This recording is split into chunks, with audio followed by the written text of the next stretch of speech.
ನಮಸ್ಕಾರ. ಆರೋಗ್ಯ ರಹಸ್ಯ ವಿಶೇಷ ಕಾರ್ಯಕ್ರಮಕ್ಕೆ ಸ್ವಾಗತ. ನಾನು ದಿವ್ಯ ಶ್ರೀದಾಸ್. ವೀಕ್ಷಕರೇ, ಆಸೆಯೇ ದುಃಖಕ್ಕೆ ಮೂಲ ಕಾರಣ ಅನ್ನೋದನ್ನ ನಾವೆಲ್ಲರೂ ತಿಳಿದಿರ್ತೀವಿ. ಆದರೆ ಆ ಮಾತು ಈ ಸಂದರ್ಭದಲ್ಲಿ ಯಾಕೆ ಅಂತ ನಾವು ಯೋಚನೆ ಮಾಡಿದ್ರೆ, ನಾವು ಯಾವುದಾದ್ರೂ ಒಂದು ವಸ್ತುವನ್ನು ಖರೀದಿ ಮಾಡಬೇಕು ಅಥವಾ ಇದನ್ನು ನಾನು ಮಾಡಿಯೇ ತೀರಬೇಕು ಅನ್ನುವಂಥ ಆಸೆ ಆಕಾಂಕ್ಷೆಯನ್ನು ಇಟ್ಕೊಂಡಿರ್ತೀವಿ. ಅಂತೆಯೇ ಅದನ್ನು ಆಗತ್ತೆ, ಖರೀದಿಯೂ ಕೂಡ ಮಾಡ್ತೀವಿ. ಆದರೆ ಈ ಆ ಒಂದು ಖುಷಿಯ ಕ್ಷಣ ಅನ್ನೋದು ಕೆಲ ಹೊತ್ತು ಮಾತ್ರ ಇರುತ್ತೆ ಹೊರತು ಸಾಕಷ್ಟು ಬಾರಿ ಅಥವಾ ಹೆಚ್ಚು ಸಮಯ ಅನ್ನೋದು ಆ ಖುಷಿ ನಮ್ಮಲ್ಲಿ ಉಳಿಯೋದಿಲ್ಲ. ಹಾಗಾದ್ರೆ ಮನುಷ್ಯನಿಗೆ ತೃಪ್ತಿ ಅನ್ನೋದೇ ಇಲ್ವಾ? ಅಥವಾ ತೃಪ್ತಿ ಪದದ ಅರ್ಥ ಮನುಷ್ಯನಿಗೆ ಗೊತ್ತಿಲ್ವಾ? ಮನುಷ್ಯನಿಗೆ ತೃಪ್ತಿ ಆಗುವುದು ಯಾವಾಗ? ಈ ಎಲ್ಲ ಪ್ರಶ್ನೆಗಳು ಕೂಡ ನಮ್ಮಲ್ಲಿ ಹುಟ್ಟುತ್ತೆ. ಹಾಗಾಗಿ ಈ ಎಲ್ಲ ವಿಚಾರಗಳ ಕುರಿತಂತೆ ಇವತ್ತು ಮಾತನಾಡ್ತಾ ಹೋಗೋಣ. ಈ ಕುರಿತು ತಿಳಿಸಿಕೊಡಲು ಶ್ರೀ ಪುರುಷೋತ್ತಮ್ ದೇಶಿ ಗುರುಜಿ ಅವರು ನಮ್ಮ ಕಾರ್ಯಕ್ರಮದಲ್ಲಿದ್ದಾರೆ. ಬನ್ನಿ, ಅವರನ್ನ ಕಾರ್ಯಕ್ರಮಕ್ಕೆ ವೆಲ್ಕಮ್ ಮಾಡೋಣ. ನಮಸ್ಕಾರ ಗುರುಜಿ, ಕಾರ್ಯಕ್ರಮಕ್ಕೆ ಸ್ವಾಗತ. ನಮಸ್ಕಾರ ಗುರುಜಿ, ನಾನು ಹೇಳ್ತಾ ಇದ್ದೆ, ಮನುಷ್ಯನಿಗೆ ಹಾಗಾದ್ರೆ ತೃಪ್ತಿ ಅನ್ನೋದೇ ಇಲ್ವಾ ಅಂತ ಹೇಳಿ ಏನು ಹೇಳ್ತೀರಾ ಗುರುಗಳೇ? ಹರಿ ಓಂ ಶ್ರೀ ಗುರುಭ್ಯೋ ನಮಃ. ಅಮ್ಮ, ನೀನು ಹೇಳಿದೆ ಚಿನ್ನ ತಗೊಳ್ಳೋದ್ರಿಂದ ತೃಪ್ತಿ ಆಗ್ಬೋದು, ಮದುವೆ ಮಾಡ್ಕೊಳ್ಳೋದ್ರಿಂದ ತೃಪ್ತಿ ಆಗ್ಬೋದು, ಅಥವಾ ಮದುವೆನೇ ಬೇಡ ಅನ್ನೋದ್ರಲ್ಲಿ ತೃಪ್ತಿ ಆಗ್ಬೋದು. ಸೊ ಇದಕ್ಕೆ ಕೊನೆ ಅನ್ನೋದೇ ಇಲ್ಲ, ಹೌದಾ? ಅದು ಮಾಡಿದ್ರೆ ಸರಿ ಹೋಗುತ್ತಾ? ಇಲ್ಲ, ಅದು ತೃಪ್ತಿ ಸಿಕ್ಕಲಿಲ್ಲ. ಅಥವಾ ಏನು ಮಾಡಿದ್ರೆ ಸರಿ ಹೋಗುತ್ತೆ, ತೃಪ್ತಿ ಸಿಗತ್ತೆ? ಈ ಪ್ರಶ್ನೆಗೆ ಉತ್ತರ ಸಿಕ್ಕಿಲ್ಲ. ನಾವು ಇವತ್ತು ತಿಳ್ಕೊಳ್ಬೇಕಾಗಿರ್ತಕ್ಕಂಥ ವಿಚಾರ ಶಾಶ್ವತವಾದ ತೃಪ್ತಿ. ಒಳ್ಳೆ ಹೋಟೆಲ್ ಹೋಗಿ ಒಂದು ತಿಂಡಿ ತಿನ್ನೋಣ, ಅದಷ್ಟೇ. ಆ ತಿಂದ ಮೇಲೆ ತೃಪ್ತಿ ಹೋಯಿತು, ಮತ್ತೆ ಬೇರೆ ಇನ್ನೇನು ಕೇಳತ್ತೆ. ಆದರೆ ನಮಗೆ ಶಾಶ್ವತವಾದ ತೃಪ್ತಿ ಬೇಕಾ ಬೇಡವಾ? ಶಾಶ್ವತವಾದದ್ದು ಬೇಕು, ಸಿಗ್ತಾ ಇಲ್ಲ. ಅದಕ್ಕೆ ಕಾರಣ ಮನಸ್ಸು ಬುದ್ಧಿ ಎರಡೂ ಒಂದಾಗಬೇಕು. ಏನಾಗಬೇಕು? ಮನಸ್ಸು ಬುದ್ಧಿ ಎರಡೂ ಒಂದಾಗಬೇಕು. ಮನಸ್ಸೇ ಒಂಥರ, ಬುದ್ಧಿನೇ ಒಂಥರ ಆದರೆ ಯಾವ ಕಾರಣಕ್ಕೂ ತೃಪ್ತಿ ಸಿಕ್ಕಲ್ಲ. ಇದು ಬೇಕು, ಮನಸ್ಸಿಗೆ ಬೇಕು ಅನಿಸುತ್ತೆ, ದೇಹ ನನಗೆ ಚೆನ್ನಾಗಿ ಕಾಣಿಸಲ್ಲ ಅಂತಕ್ಕಂಥ ರೀತಿಯಲ್ಲಿ ನನಗೆ ಹೊಂದಾಣಿಕೆ ಆಗಲ್ಲ ಅಂತ ಇನ್ನೊಂದು ಬರುತ್ತೆ. ಸೊ ಇದೆರಡು ಒಂದಾದಾಗ ನಮಗೆ ತೃಪ್ತಿ ಆಗತ್ತೆ. ಯಾವುದರಿಂದ ಇದು ಒಂದಾಗತ್ತೆ ಮತ್ತು ಯಾಕಿನ್ನೂ ಒಂದಾಗಿಲ್ವಾ? ಈ ಎರಡೂ ಪ್ರಶ್ನೆ ಉತ್ತರ, ಎರಡರ ಮಧ್ಯೆ ಒಂದು ಸತ್ಯ ಇದೆ. ಯಾವುದದು ಅಂತಕ್ಕಂತಹ ಲೆಕ್ಕಾಚಾರಕ್ಕೆ ದುಷ್ಟ ಕನಸುಗಳು, ದುಸ್ವಪ್ನ ಅಂತಾರೆ.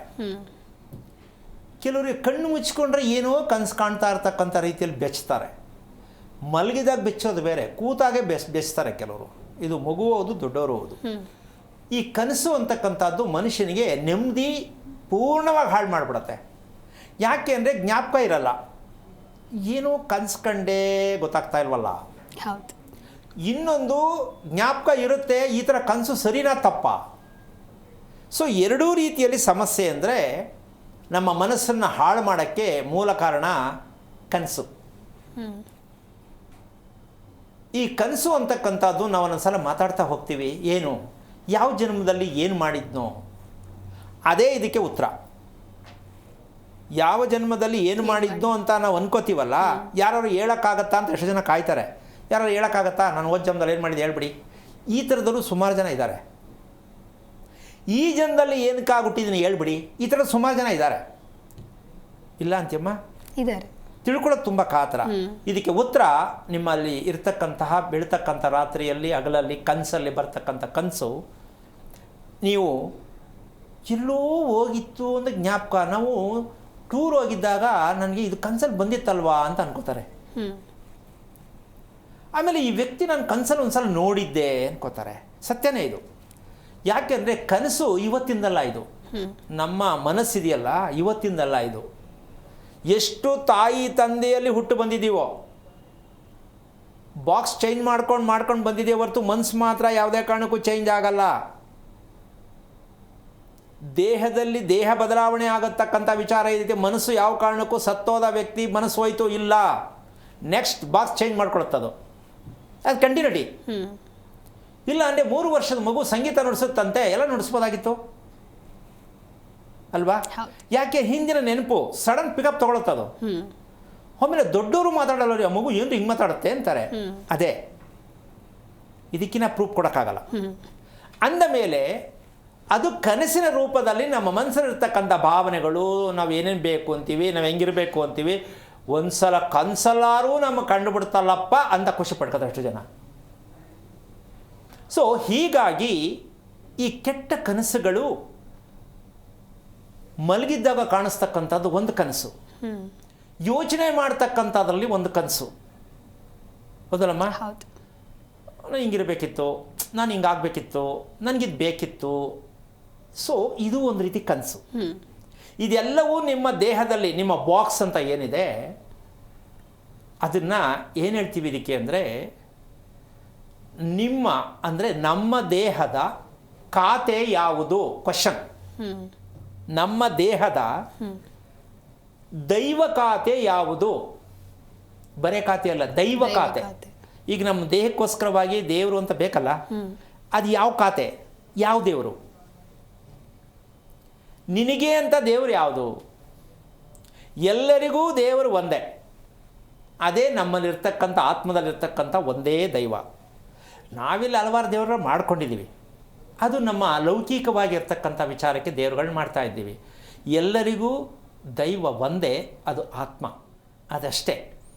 ಆದರೆ ನಾವು ಅದನ್ನು ಅಳವಡಿಸ್ಕೋತಾ ಇಲ್ಲ, ಅದು ಸತ್ಯ ತಿಳ್ಕೊತಾ ಇಲ್ಲ, ಅನುಭವಿಸ್ತಾ ಇದ್ದೀವಿ. ಇದಕ್ಕೆ ಕಾರಣ ಏನು ಅಂತ ಇವತ್ತು ವಿಷಯವನ್ನು ಹೇಳಬೇಕಾಗತ್ತೆ.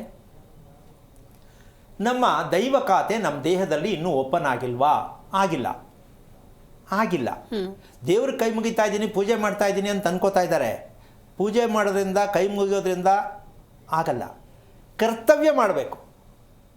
ಇಷ್ಟೊತ್ತರೆಗೂ ನಾನು ಏನು ಮಾತಾಡಿದೆ, ಇದೆಲ್ಲ ಇರೋದು ಒಂದು ಮಗುವಿಗೆ ಜನ್ಮ ಕೊಟ್ಟ ತಾಯಿ. ಆ ಮಗುಗೆ ಹಾಲು ಕೊಡಬೇಕಾದ್ರೆ ತುಂಬ ತೃಪ್ತಿ, ಸಂತೋಷ ತಾಯಿಗೆ. ನನ್ನ ಮಗು ಹಾಲು ಕೊಡ್ತಾ ಇದ್ದೀನಿ, ನನ್ನ ಮಗು ಹಾಲು ಕುಡಿತಾ ಇದೆ, ಖುಷಿ ಆಗುತ್ತಾ ಇಲ್ಲಮ್ಮ? ಹಾಗೆ ಈ ಭೂಮಿಯಲ್ಲಿ ಹುಟ್ಟಿದ ಪ್ರತಿ ಒಂದು ಮಗು, ಒಬ್ಬ ಮನುಷ್ಯ, ಆ ತಾಯಿ ಕಾಪಾಡ್ತಾಳಂತೆ. ಭೂಮಿ ತಾಯಿ ನಿನಗೇನು ಬೇಕು ನಾನು ಕೊಡ್ತೀನಿ ಅಂಥ ಶಕ್ತಿ ಇದೆ ಈ ಭೂಮಾತೆಯಲ್ಲಿ. ಆದರೆ ನಾವು ಅದನ್ನು ಬಳಸ್ಕೊತಾ ಇಲ್ಲ, ಬಳಸಿಲ್ಲ. ಅರ್ಥ ಆಯ್ತಲ್ಲ? ಈಗ ಜನ್ಮ ಕೊಟ್ಟ ತಾಯಿ 9 ತಿಂಗಳು ಬರಬಹುದು. ಈ ಭೂಮಿ ತಾಯಿ ಸಾಯೋವರೆಗೂ ಹೊತ್ಕೊಂಡಿರ್ತಾಳೆ ನಮ್ಮನ್ನು. ನಿನಗೇನು ಬೇಕು ಎಲ್ಲವನ್ನೂ ಕೊಡ್ತಕ್ಕಂಥ ಶಕ್ತಿ ಭೂತಾಯಿಗಿದೆ. ಆದರೆ ನಾವು ಇದಕ್ಕೆ ಬಾಯ್ ಟಾಟಾ ಇದನ್ನು ಬಿಟ್ಟು ಪೂಜೆ ಮಾಡಕ್ಕೆ ಹೋಗ್ತೀವಿ. ನಾವು ಭೂಮಿಯನ್ನು ಬಿಟ್ಟು ಪೂಜೆ ಮಾಡಿ ದೇವ್ರ ಹತ್ರ ವರ ಕೇಳ್ತೀವಿ, ನನಗದು ಕೊಡು ಅಂತ. ಇಲ್ಲಿ ಮೇನ್ ಬಾಸೇ ಭೂಮಿಲಿದ್ದಾರೆ. ಆ ಬಾಸ್ ಬಿಟ್ಬಿಟ್ಟು ಅಸ್ಟೆಂಟ್ ಹತ್ರ ಹೋಗ್ಬಿಟ್ಟು ನಾನು ಕೊಡು ಅಂತ. ಅಸ್ಟೆಂಟು ಏನಿದ್ರು ಮೇನ್ ಬಾಸ್ ಹತ್ರನೇ ಹೋಗೋದು ಅಲ್ಲಮ್ಮ? ಹಾಗೆ ನಾವು ಮೇನ್ ಬಾಸ್ ಯಾರು ಅಂದರೆ ಭೂಮಿ ಅಂತ ಯಾವತ್ತು ಒಪ್ಕೋತೀವೋ ಆವತ್ತು ನಮಗೆ ಈ ದೇಹದಲ್ಲ ಇರ್ತಕ್ಕಂಥ ದೈವಿಕವಾದ ಶಕ್ತಿ ಅಕೌಂಟ್ ಓಪನ್ ಆಗುತ್ತೆ. ಅದು ಯಾವ ಗ್ಯಾರಂಟಿ ನೀವು ಹೇಳ್ತೀರಾ ಅಂತ? ನಾನು ಏನು ಮಾಡಬೇಕೆಲ್ಲ ಮಾಡ್ತಾ ಇದ್ದೀನಲ್ಲ. ಆ ಪ್ರಶ್ನೆಗೆ ಇವತ್ತು ನೀವು ತಿಳ್ಕೊಳ್ಬೇಕಾಗಿರ್ತಕ್ಕಂಥ ವಿಚಾರ, ನಮ್ಮ ಈ ದೇಹದಲ್ಲಿ ದೋಷ ಅನ್ನೋದು ಒಂದಿರುತ್ತೆ. ಪಾಪಕರ್ಮ ಒಂದು ಕಡೆ, ಈ ದೋಷ ಅನ್ನೋದೇನು, ಅಲ್ಲಿ ನೋವು ಇಲ್ಲಿ ನೋವು ಈ ಸಮಸ್ಯೆ ಇರುತ್ತಲ್ಲ, ಇದು ದೇಹದಲ್ಲಿರೋ ದೋಷ. ಈ ದೋಷ ಹೋಗಲೇಬೇಕು, ತೆಗಿಲೇಬೇಕು ಅಂತ ನಮ್ಗೆ ಆಸೆ. ಯಾವುದರಿಂದ ತೆಗಿಬೋದು ಅನ್ನೋದು ಎರಡನೇ ಭಾಗ. ಏನಪ್ಪ ಅದು? ದೇಹದಿಂದ ದೋಷವನ್ನು ಕಡಿಮೆ ಮಾಡಿಕೊಳ್ಬೇಕು ಅಂತಕ್ಕಂಥ ವಿಚಾರಕ್ಕೆ ಯಾವುದು ಬೇಕಾಗತ್ತೆ ಅಂದರೆ, ಮೊದಲನೇದಾಗಿ ಈ ದೇವರಲ್ಲಿ ಸಾಕಷ್ಟು ಸಡನ್ನಾಗಿ ಬಾಯಿಗೆ ಬರ್ತಕ್ಕಂಥ ವಿಚಾರ ರಾಮ ಅನ್ನೋ 2 ಅಕ್ಷರ.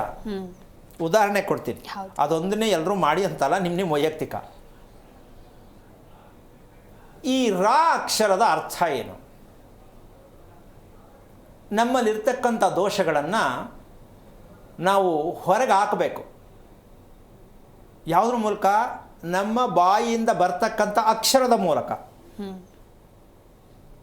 ಈ ರಾ ಅಕ್ಷರವನ್ನು ನೀವು ಹೇಳಬೇಕಾದ್ರೆ ತುಟಿ ಓಪನ್ ಆಗುತ್ತೆ, ಹೌದಾ? ಮಾ ಹೇಳಿ ತುಟಿ ಮುಚ್ಕೊಳ್ಳುತ್ತೆ, ಹೌದಾ? ದೋಷ ಹೋಯ್ತು. ಮಾ ಅಂದ ತಕ್ಷಣ ಮುಚ್ಚಿತು ಅಂದರೆ ಯಾವುದು ದೋಷ ಒಳಗಡೆ ಬೇಡ.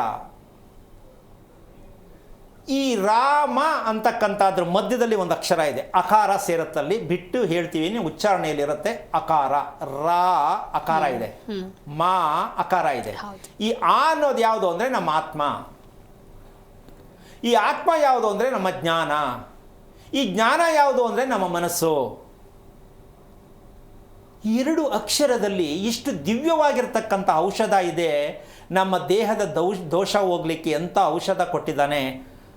ಆ ರಾಮನ ಹೆಸರನ್ನು ಬಳಸಿದಾಗ ನಾವು ಮಾಡ್ತಾ ಇದ್ದೀವಾ? ಇಲ್ಲ. ಯಾವತ್ತೋ ಒಂದಿನ ಶ್ರೀರಾಮನವಮಿಗೆ ಬೇಕಾದ್ರೆ ನೆನ್ಕೋಬೋದು. ಕೆಲವರು ಪ್ರತಿಕ್ಷಣನೂ ಅನ್ಕೋತಾರೆ, ಕೆಲವರು ಕೃಷ್ಣ ಅನ್ಕೋಬೋದು, ಕೆಲವರು ಶಿವ ಅನ್ಕೋಬೋದು. ಅದು ನಿಮ್ಮ ವೈಯಕ್ತಿಕವಾದ ಅಭ್ಯಾಸಗಳು. ಆದರೆ ನನ್ನ ದೇಹಕ್ಕೆ ಯಾವುದು ಖುಷಿ ಕೊಡುತ್ತೆ, ನನ್ನ ಮನಸ್ಸಿಗೆ ಯಾವುದು ಖುಷಿ ಕೊಡುತ್ತೆ ಅಂದರೆ ಇದಂತೂ ನೇರವಾಗಿ ಹೇಳ್ಬೋದು.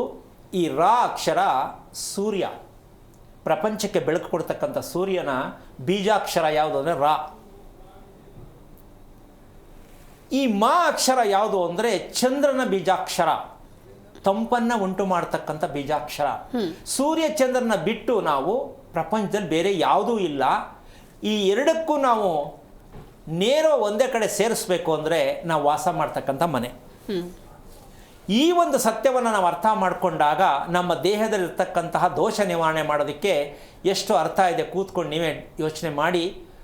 ತುಟಿ ಬಿಚ್ಚೋದೊಂದು, ತುಟಿ ಮುಚ್ಚೋದೊಂದು, ಈ 2 ಅಕ್ಷರ ನಮ್ಮ ದೇಹದ ದೋಷಗಳನ್ನ ನಿವಾರಣೆ ಮಾಡುತ್ತೆ ಅಂದರೆ ನಾವು ಯಾಕೆ ಮಾಡಬಾರ್ದು ಅಂತ ಅನ್ಕೋಬೇಕಲ್ಲ ನೀವು. ಈಗ ಇದಿಷ್ಟು ಒಂದು ಭಾಗ ಆದರೆ ಇನ್ನೊಂದು ಭೂಮಿಗಾಗಿ ನಮ್ಮ ದೇಹದ ದೋಷಕ್ಕೆ ಮಾಡಿದ್ದು ಒಂದಾಯಿತು. ಇನ್ನು ನಾವು ವಾಸ ಮಾಡೋದು ಭೂಮಿಯಲ್ಲಿ ದೋಷ ತೆಗಿಬೇಕು. ಇದೆರಡು ತೆಗೆದಾಗ ಭೂಮಿಗೂ ನಮಗೂ ತುಂಬ ಹತ್ತಿರ ಆಗತ್ತೆ ಅನ್ನೋ ಸತ್ಯ. ಈಗ ಕರೆ ಇದೆಯಾ? ಸರಿ ಗುರುಜಿ, ಈ ಕುರಿತಂತೆ ಮತ್ತಷ್ಟು ಮಾತನಾಡ್ತಾ ಹೋಗೋಣ. ಕೊಲ್ಲಾಪುರದಿಂದ ಶ್ರೀಧರ್ ಅಂತ ಹೇಳಿ ಕರೆ ಮಾಡಿದ್ದಾರೆ. ನಮಸ್ಕಾರ ಶ್ರೀಧರ್. ನಮಸ್ಕಾರ ಮೇಡಮ್. ಯಾರ ಬಗ್ಗೆ ಕೇಳಬೇಕಾಗಿತ್ತು? ಮನೆ ಬಗ್ಗೆ ಮತ್ತೆ ಮುಂದೆ ಬಿಸ್ನೆಸ್ ಮಾಡೋದ್ರ ಬಗ್ಗೆ ಕೇಳಬೇಕಿತ್ತು. ನಕ್ಷತ್ರವನ್ನ ತಿಳಿಸಿ ಮೊದಲು. ಜ್ಯೇಷ್ಠ ನಕ್ಷತ್ರ. ಓಕೆ, ಗುರುಗಳಿದ್ದಾರೆ, ನಿಮ್ಮ ಪ್ರಶ್ನೆ ಏನು ಅಂತ ಹೇಳಿ. ಹಲೋ. ಹಾ ಗುರುಜಿ ನಮಸ್ಕಾರ. ನಾರಾಯಣ, ಏನು ಓದಿದ್ದೀರಪ್ಪ? ನಾವು ITI ಪ್ಲಸ್ ಡಿಪ್ಲೊಮಾ ಸರ್. ಎಷ್ಟು ಏಜು, ವಯಸ್ಸೆಷ್ಟು? ವಯಸ್ಸು ಇವಾಗ 28 ಆಗಿದೆ. 20 ವರ್ಷ. ಏನಕ್ಕೆ ಕರೆ ಮಾಡಿದ್ದು? ಇವಾಗ ಮನೆ ಕಟ್ಟಿದ್ವಿ. ಮನೆ ಕಟ್ಟಿ ಒಂದು ಸ್ವಲ್ಪ ದಿನ ಆದ್ಮೇಲೆ ಪಪ್ಪರ್ಗೆ ಹುಷಾರಿಲ್ಲ, ಇದು ಮಾಡಿದ್ರು, ತೀರ್ಕೊಂಡ್ರು ಅವರು. ಎಷ್ಟು ವರ್ಷ ಆಯ್ತು ಮನೆ ಕಟ್ಟಿ? ಮನೆ ಕಟ್ಟಿ ಇವಾಗ 2ನೇ ವರ್ಷ ಸ್ಟಾರ್ಟ್ ಆಗ್ತಾ ಬಂತು. ಓಕೆ, ಶುರು ಮಾಡಿ ಎಷ್ಟು ವರ್ಷಕ್ಕೆ ಮುಗೀತು ಮನೆ? ಮನೆ ಇವಾಗ ಇನ್ನೂ ಕಂಪ್ಲೀಟ್ ಆಗಿಲ್ಲ ಸರ್. ಇನ್ನೂ ಟೈಮ್ ಸ್ವಲ್ಪ ಹಾಕಿ ಬಾಕಿ ಇದೆ. ಮನೆ ಅಳತೆ ಗೊತ್ತಾ? ಹಾ, ಮನೆ ಅಳತೆ ಗೊತ್ತು. ಪೂರ್ವ ಪಶ್ಚಿಮ ಎಷ್ಟು, ಉತ್ತರ ದಕ್ಷಿಣ ಎಷ್ಟು? ಪೂರ್ವ ಪಶ್ಚಿಮ 27.1 ಮತ್ತೆ ಉತ್ತರ ದಕ್ಷಿಣ 23.1. ಅಂದ್ರೆ ಒಳ ಅಳತೆನಾ ಹೊರ ಅಳತೆನಾ? ಇದು ಹೊರ ಅಳತೆ ಗುರುಜಿ. ಓಕೆ, ಗೋಡೆ ದಪ್ಪ ಎಷ್ಟು? ಗೋಡೆ ದಪ್ಪ 9 ಇಂಚಸ್ ಸರ್. ಓಕೆ, ಎಷ್ಟು ಫ್ಲೋರ್ ಕಟ್ಟಿದ್ದೀರಾ ಮನೆ? ಗ್ರೌಂಡ್ ಫ್ಲೋರ್ ಅಷ್ಟೇ ಇದೆ. ಗ್ರೌಂಡ್ ಒಂದೇನಾ? ಹಾ, ಗ್ರೌಂಡ್ ಒಂದೇ ಇದೆ. ಮೆಟ್ಲಾಕಿಲ್ವಾ? ಏನ್ ಗುರುಜಿ? ಮೆಟ್ಲು ಮನೆಗೆ ಮೆಟ್ಲಾಕಿಲ್ವಾ? ಮನೆಗೆ ಮೆಟ್ಲು ಹಾಕಿದ್ವಿ, ಸೈಡ್ ಹಾಕಿದ್ವಿ. ದಿಕ್ಕಿಗೆ. ಎಲ್ಲಿ, ಬಾತ್ರೂಮ್ ಕಡೆನಾ ಬೆಡ್ರೂಮ್ ಕಡೆನಾ? ಇಲ್ಲ, ಪೂರ್ವ ಆಗ್ನೇಯ ದಿಕ್ಕಿಗೆ ಹಾಕಿದ್ವಿ. ಪೂರ್ವ ಆಗ್ನೇಯ ದಿಕ್ಕಿಗೆ. ಅದೇ ಅಡಿಗೆ ಮನೆ ಕಡೆ? ಹಾ, ಅಡಿಗೆ ಮನೆ ಕಡೆಗೆ. ಓಕೆ, ಇದು ನಿಮ್ದೇ ಪ್ಲಾನಾ ಇಂಜಿನಿಯರ್ದಾ? ಇದು ನಮ್ಮ ಒಂದ್ ಸ್ವಲ್ಪ ನಮ್ಮ ಊರಿಂದ ಒಂದ್ ಸ್ವಲ್ಪ ದೂರ ಸ್ವಾಮೀಜಿದ್ದಾರೆ, ಅವ್ನ ಕಡೆಯಿಂದ ಇದು ಬಂದಿದ್ವಿ. ಅವ್ರು ಹೇಳಿದ ಪ್ರಕಾರ ಕಟ್ಟಿದ್ವಿ. ಏನು ಆಯಾ ಹೇಳಿದ್ದ ಅಥವಾ ಮನೆ ಹಿಂಗೆ ಕಟ್ಟಬೇಕು ಅಂತ ಹೇಳಿದ್ದ? ಇಲ್ಲ, ಏನ ಹೇಳಿದ್ದು. ತಗೊಟ್ಟಿದ್ರು. ಇಷ್ಟು ರೂಮ್ ಆಗ್ಬೇಕು, ಇಷ್ಟು ಕಿಚನ್ ಆಗ್ಬೇಕಂತ, ಹಾಲ್ ಆಗ್ಬೇಕಂತ ಇಷ್ಟು ಹೇಳಿಕೊಟ್ಟಿದ್ರು. ಅದೇ ಪ್ರಕಾರ ನಮ್ಮ ಸೆಂಟ್ರಿಂಗ್ ಮೆಸ್ತ್ರಿ ಅವರು ಕಟ್ಟಿದ್ರು. ಓಕೆ, ಈಗ ವಿಷಯ ಕೇಳ್ಕೊಳ್ಳಿ. ಇವರು ಮನೆ ಕಟ್ಟುವಂತಹ ವಿಚಾರಕ್ಕೆ ಹೋದಾಗ ಇಲ್ಲಿ ನೋಡಿ, ಪೂರ್ವ ಪಶ್ಚಿಮ ಕ್ಲಾಸ್ 2 2ನೇ ದರ್ಜೆ ನಿವೇಶನ ಪೂರ್ವ ಪಶ್ಚಿಮ, ಉತ್ತರ ದಕ್ಷಿಣ ಕ್ಲಾಸ್ 4 4ನೇ ದರ್ಜೆ ನಿವೇಶನ. ಈಗ ಇವರು ಕ್ಲಾಸ್ 2ನಲ್ಲಿದ್ದಾರೆ. ಇಲ್ಲಿ ಒಂದು ಸಣ್ಣ ಮಿಸ್ಟೇಕ್. ಗಂಡಸರನ್ನು ಮನೆ ಬಿಟ್ಟು ಆಚೆ ಕಳಿಸೋದಕ್ಕೆ ಮೊದಲನೇ ಸ್ಟೇಜು. ಮನೆಯಲ್ಲಿರುವ ಗಂಡಸರನ್ನ, ಮಗ ಆಗಿರ್ಬೋದು, ಗಂಡ ಆಗಿರ್ಬೋದು, ಮನೆಯಿಂದ ಹೊರಗೆ ಹೋದರೆ ಬೇಗ ಬರೋಂಗಿಲ್ಲ, ಅಲ್ಲಿಂದನೇ ಫೋನು, ನಾನು ಬರೋಕ್ಕಾಗಲ್ಲ ಒಂದು, ಅಥವಾ ಏನೋ ತೊಂದರೆ ಆಯಿತು 2. ಈ ರೀತಿ ಯೋಚನೆ ಮಾಡ್ತಕ್ಕಂತಹ ಮನೆ ಕಟ್ಟಬೇಕು ಅಂದರೆ ಅಡುಗೆ ಮನೆ ಕಡೆಗೆ ಸ್ಟೇರ್ ಕೇಸ್ ಹಾಕಿದ್ರೆ ಮನೆ ಹಾಳು ಮಾಡುವ ಮನೆ ಯಾವುದು ಅಂದರೆ ಇದು. ಮನೆಯ ಯಜಮಾನನನ್ನು ಮೊದಲು ರಿಪೇರಿ, ಇಲ್ಲ ಮೊದಲನೆಯ ಮಗ ಜ್ಯೇಷ್ಠ ಪುತ್ರನಿಗೆ ರಿಪೇರಿ. ಇದು ಗ್ರಾಚಾರನ ನಮ್ಮ ದುರಹಂಕಾರನ? ಏನಮ್ಮ, ನಮ್ಮ ದುರಹಂಕಾರನ, ಹಣದ ಮದನ? ಏನು ಹೇಳೋದು ಇದಕ್ಕೆ? ಯಾಕೆ ಈ ಪದ ಬಳಸ್ತೀನಿ ಅಂದರೆ ನಮ್ಮ ಜನಕ್ಕೆ ಯಾವತ್ತು ಬುದ್ಧಿ ಬರುತ್ತೆ ಅಂತ ಗೊತ್ತಿಲ್ಲ. ಅವ್ನು ಅವನ ಕಿತ್ತೋದ್ರ ಹೆಸರೆಲ್ಲ ತೊಗೊಂಡು ಅವ್ರ ಹತ್ರ ಹೋಗ್ಬಿಟ್ಟು ಅವ್ರು ಕೇಳೋದು ಇವ್ರು ಕೇಳೋದು. ಏನ್ರಿ ಗೊತ್ತು ಮನೆ ಕಟ್ಟೋದು? ಯಾರಿಗೆ ಗೊತ್ತಿದೆ ಮನೆ ಕಟ್ಟೋದು? ಯೋಚನೆ ಮಾಡೋದು ಬೇಡವಾ? ಮನೆ ಕಟ್ಟೋ ವಿಚಾರ ಯಾವನಿಗಾರು ಗೊತ್ತಿದ್ರೆ, ಯಾವನಿಗಾದ್ರು ಅಂತ ಯಾಕೆ ಬಳಸ್ತಾ ಇದ್ದೀನಿ ಅಂದರೆ, ಯಾವನಿಗಾದ್ರೂ ಗೊತ್ತಿದ್ರೆ ನಮ್ಮ ದೇಶ ಈ ಮಟ್ಟಕ್ಕೆ ಆಗ್ತಿಲ್ಲ ರೀ. ವಿಧಾನಸೌಧದಿಂದ ಹಿಡಿದು ಮೈಸೂರು ಮಹಾರಾಜರ ಅರಮನೆಯಿಂದ ಹಿಡಿದು ಇಡೀ ಭಾರತ ದೇಶದಲ್ಲಿ ಈ ಸತ್ಯವನ್ನು ಹೇಳುವನ್ನ ಯಾವನು ಇನ್ನೂ ಗುಂಡಿಗೆ ಹೊತ್ಕೊಂಡು ಹುಟ್ಟೇ ಇಲ್ಲ ಗಂಡಸವನವನು. ಈ ವಿಚಾರದಲ್ಲಿ, ಈ ವಿದ್ಯೆಯಲ್ಲಿ ಹುಟ್ಟೇ ಇಲ್ಲ, ಹುಟ್ಟೋದು ಇಲ್ಲ ಅಂತ ನಾನು ತೀರ್ಮಾನ ಮಾಡಿಬಿಟ್ಟಿದ್ದೀನಿ. ಯಾಕೆ ಅಂದರೆ ಅಧ್ವಾನ ಆಗ್ತಾ ಇದೆ ನಮ್ಮ ದೇಶ. ಇಂಥ ಪವಿತ್ರವಾದ ಶಾಸ್ತ್ರವನ್ನು ಅಳವಡಿಸೋಕ್ಕೆ ಯಾವನಿಗೂ ಗೊತ್ತಿಲ್ಲ ಅಂದರೆ ನೀವು ಹೋಗಿ ಕೇಳ್ತೀರಾ ಅಂದರೆ ನಿಮ್ಮ ದುರಾದೃಷ್ಟ, ನಿಮ್ಮ ದುರ್ದೈವ, ನಿಮ್ಮ ದುರ್ಗತಿ ಅಂತ ಅಂದ್ಕೊಳ್ಳೋದ? ಅಲ್ಲ. ಯಾಕೆ ಅಂದರೆ ಯಾವ ಕಾರಣಕ್ಕೂ ತಿಳ್ಕೊಳ್ಳಿ, ಪ್ರತಿದಿನ ಕಾರ್ಯಕ್ರಮದಲ್ಲಿ ಹೇಳ್ತಾ ಇದ್ದೀನಿ, ಆರ್ಡರ್ ಮಾಡ್ತಾ ಇಲ್ಲ. ಮನೆ ಕಟ್ಟಬೇಕಾದ್ರೆ ದಯವಿಟ್ಟು ಗುರುಬಲ ಕೇಳಿ, ಶಾಸ್ತ್ರ ಕೇಳಿ ಮನೆ ಕಟ್ಟಕ್ಕೆ ಹೋದರೆ ಹಿಂಗೆ ಮನೆಯಲ್ಲರನ್ನ ಕಳ್ಕೋಬೇಕಾಗತ್ತೆ. ಜೀವನ ಪರ್ಯಂತ ಅಲೆಮಾರಿ ಜೀವನ ಆಗಬೇಕಾಗತ್ತೆ. ಮೊದಲು ನಮಗೆ ಮನೆ ಕಟ್ಟೋ ಯೋಗ್ಯತೆ ಇದೆಯಾ, ಯೋಗ ಇದೆಯಾ ಅಂತ ಮಾತ್ರ ಮನೆ ಕೈ ಹಾಕಬೇಕು. ಆ ಯೋಗ್ಯತೆ ಇಲ್ಲ ಅಂದರೆ ಯೋಗ ಇಲ್ಲ ಅಂತ. ಇಲ್ಲಿವರೆಗೂ ನಮಗೆ ಯಾಕೆ ಸೈಟ್ ಸಿಕ್ಕಿಲ್ಲ, ಇಲ್ಲಿವರೆಗೂ ನಾವು ಯಾಕೆ ಮನೆ ಕಟ್ಟೋಕ್ಕಾಗ್ತಾ ಇಲ್ಲ ಅಂದರೆ ನಿಮ್ಗೆ ಅದಿಲ್ಲ ರೀ, ಆಗಿಲ್ಲ. ನೀವು ಪ್ರಯತ್ನ ಮಾಡಬೇಡಿ. ಹಾಗಾದರೆ ಪ್ರಯತ್ನ ಯಾವುದು? ನಾವು ಕಟ್ಟುತ್ತೀವ ಮನೆನಾ? ಎಷ್ಟೋ ಜನ್ಮಾಂತರದ ಪುಣ್ಯ ಬೇಕು ಸ್ವಂತ ಮನೆ ಕಟ್ಟಿ ವಾಸ ಮಾಡೋಕ್ಕೆ. ಅಕಸ್ಮಾತ್ ಕಟ್ಟಿದ ತಕ್ಷಣ ಅನುಭವಿಸ್ಬೇಕು ಅಂದರೆ ಜೀವನ ಪರ್ಯಂತ ಸ್ವಂತ ಮನೆ ಅನ್ಕೋಬೇಕು, ಅನುಭವಿಸ್ತಾನೇ ಇರಬೇಕು. ಯಾವುದು ನೀವು ಅಂದ್ಕೊಂಡಿದ್ದು ಏನೂ ನಡೆಯಲ್ಲ ಮನೆಯಲ್ಲಿ. ಮಕ್ಕಳು ಅಪ್ಪ ಅಮ್ಮ ಮೇಲೆ ಹೇಳೋದು, ಅಪ್ಪ ಅಮ್ಮ ಮಕ್ಕಳ ಮೇಲೆ ಹೇಳೋದು, ಇದೇ ಮನೇಲಿ ನಡೀತಕ್ಕಂಥ ದುಷ್ಟ ಶಿಕ್ಷೆ ಇದು. ಇದಕ್ಕೆ ಮನೆ ಕಟ್ಟಬೇಕಾ? ಸ್ವಂತ ಮನೆ ಯಾವ ಪುರುಷಾರ್ಥಕ್ಕೆ ಬೇಕು? ರೂಮ್ ದಿನದ ಬಾಡಿಗೆ ಕೊಟ್ಬಿಟ್ಟು ರೂಮಲ್ಲಿ ಇದ್ದು ಬಿಡೋಣ, ಚಿಂತೆ ಇಲ್ಲ. ಈ ರೀತಿ ಕಿತ್ತೋದ ವಿಚಾರಗಳನ್ನು ಹೇಳಿ ಈ ಭೂಮಿ ತಾಯಿಗೆ ಅವಮಾನ ಮಾಡಬಾರ್ದು. ಈ ಶಾಪ ನಿಮ್ಮ ವಂಶಸ್ಥರೀಗ ನಿಮ್ಮಪ್ಪ ಸತ್ತಿದ್ದಾರೆ, ಪಾಪ ಅವ್ರಿಗೂ ಕೂಡ ನಿರ್ಗತಿಕನಂತೆ ಮುಂದೆ ಜೀವನ ಅನ್ನೋದು ಹುಟ್ಟಬೇಕಾದ್ರೆ ಈ ಕರ್ಮದ ಫಲದಲ್ಲೇ ಮತ್ತೆ ಇನ್ನೊಂದು ಮಗುವಾಗಿ ಹುಟ್ಟುತ್ತೆ. ಯಾಕೆ ಅಂದರೆ ಭೂಮಿ ಮೇಲೆ ಕಟ್ಟಿರೋ ಮನೆಯ ಕರ್ಮ, ಅದರ ಶಾಪ ಎಲ್ಲವೂ ಕೂಡ ಇನ್ನೊಂದು ಜನ್ಮಕ್ಕೂ ಜೊತೆಯಲ್ಲೇ ಬರುತ್ತದು. ನಿನಗೆ ಅರ್ಥ ಆಯ್ತಾ, ಬೇಜಾರಾಯ್ತಾ? ಇಲ್ಲ ಸರ್, ಅರ್ಥ ಆಯ್ತು. ಈಗ ನೀನು ಒಂದು ಮಾತು ತಿಳ್ಕೊ. ಫಸ್ಟು ಆಗಿದ್ದು ತಪ್ಪಾಯಿತು, ಅದಕ್ಕೆ ವರ್ಣನೆ ಕೊಟ್ಟಿದ್ದೀನಿ. ನಿಮ್ಮ ಥರ ಮನೆ ಕಟ್ಟೋರು ಸ್ವಲ್ಪ ಬುದ್ಧಿ ಬರಲಿ ಅಂತ ಕೂಡ ಹೇಳಿದ್ದೀನಿ. ನೀನು ಮಾಡಬೇಕಾದ ಕೆಲಸ, ಒಂದು ನಿಮಿಷ ಕೇಳಿಸ್ಕೊ. ನೀನು ಮಾಡಬೇಕಾದ ಕೆಲಸ ಏನು ಅಂದರೆ, ಜ್ಯೇಷ್ಠ ನಕ್ಷತ್ರಕ್ಕೆ ನಾನು ಹುಟ್ಟಿದ್ದು ಕಾರಣ ಏನು, ಇದಕ್ಕೆ ನೀವು ಮನೆ ಕಟ್ಟಬೇಕಾದ್ರೆ ಯಾವಾಗಾದರೂ ಆಗಲಿ ನಿಮ್ಮ ಸೈಟಲ್ಲಿ ಒಂದು ಕಾಲದಲ್ಲಿ ಹುತ್ತ ಇರುವ ಜಾಗ, ಸರ್ಪ ಓಡಾಡುವ ಜಾಗವಾಗಿದ್ದಂತಹ ಸೈಟು ನಿಮ್ಗೆ ಸಿಕ್ಕಿದೆ. ಇಲ್ಲ ಗುರುಜಿ, ಅದು ಮೊದಲು ನಾವು ಮನೆ ಇದ್ದಿದ್ದ ಜಾಗ, ಅದು ಹಳೆ ಮನೆ ಇತ್ತು. ಊನಣ್ಣ, ಸ್ವಲ್ಪ ಯೋಚನೆ ಮಾಡು. ಇದು ನಿನ್ನ ಕುಂಡ್ಲಿ ತಂದರೆ ಗೊತ್ತಾಗತ್ತೆ. ಇಲ್ಲ ಅಂದರೆ ಜ್ಯೇಷ್ಠ ನಕ್ಷತ್ರ ನೀನು ಬರ್ತಾನೆ ಇರಲಿಲ್ಲ. ಹಾವು ವಾಸ ಮಾಡುವ ಮನೆಯನ್ನು ನಾಶ ಮಾಡಿರುವ ಕಾರಣಕ್ಕೆ ಜ್ಯೇಷ್ಠ ನಕ್ಷತ್ರ ನಂಬರ್ 1. ಇನ್ನೊಂದು, ಅಕಸ್ಮಾತಾಗಿ ಆ ಕರ್ಮವನ್ನು ತೊಳೆಯದೇ ಹಂಗೆ ಇಟ್ಕೊಂಡಿದ್ರೆ ವೆಹಿಕಲ್ ಹತ್ತಿಸಿರ್ತಕ್ಕಂಥದ್ದು ಸಡನ್ನಾಗಿ ಹಾವು ಬರುತ್ತೆ, ಮೇಲೆ ಹತ್ತಿಸ್ತಾರೆ. ಕಾರಣ ತಿಳ್ಕೊಳ್ಳಿಲ್ವಲ್ಲ ಅಂತ ಇನ್ನೊಂದು ನೋಟಿಸ್ ಕೊಡುತ್ತೆ ದೇವರು. ಆದರೂ ಕೇರ್ ಮಾಡಲ್ಲ. ಹೋಗ್ಬಿಟ್ಟು ಅದಕ್ಕೆ ಇನ್ನೊಂದು ತುಂಬ ಚೆನ್ನಾಗಿ ಹೇಳ್ತಾರೆ ಕಣಮ್ಮ, ₹1 ಅದ್ರ ಮೇಲೆ ಇಟ್ಬಿಟ್ಟು ಸ್ವಾಮಿ ಹಾಲು ಹಾಕ್ಬಿಟ್ಟು ಸುಟ್ಟಾಕ್ಬಿಟ್ಟು, ಏನ್ರಿ ತಂತ್ರಗಾರಿಕೆ? ಹಾಂ, ನಿಮ್ಮನ್ನು ಹಂಗೆ ಮಾಡೋಣ. ಹಾಗಾದರೆ ಅದರಲ್ಲೂ ಪ್ರಾಣ ಇದೆಯಲ್ಲ.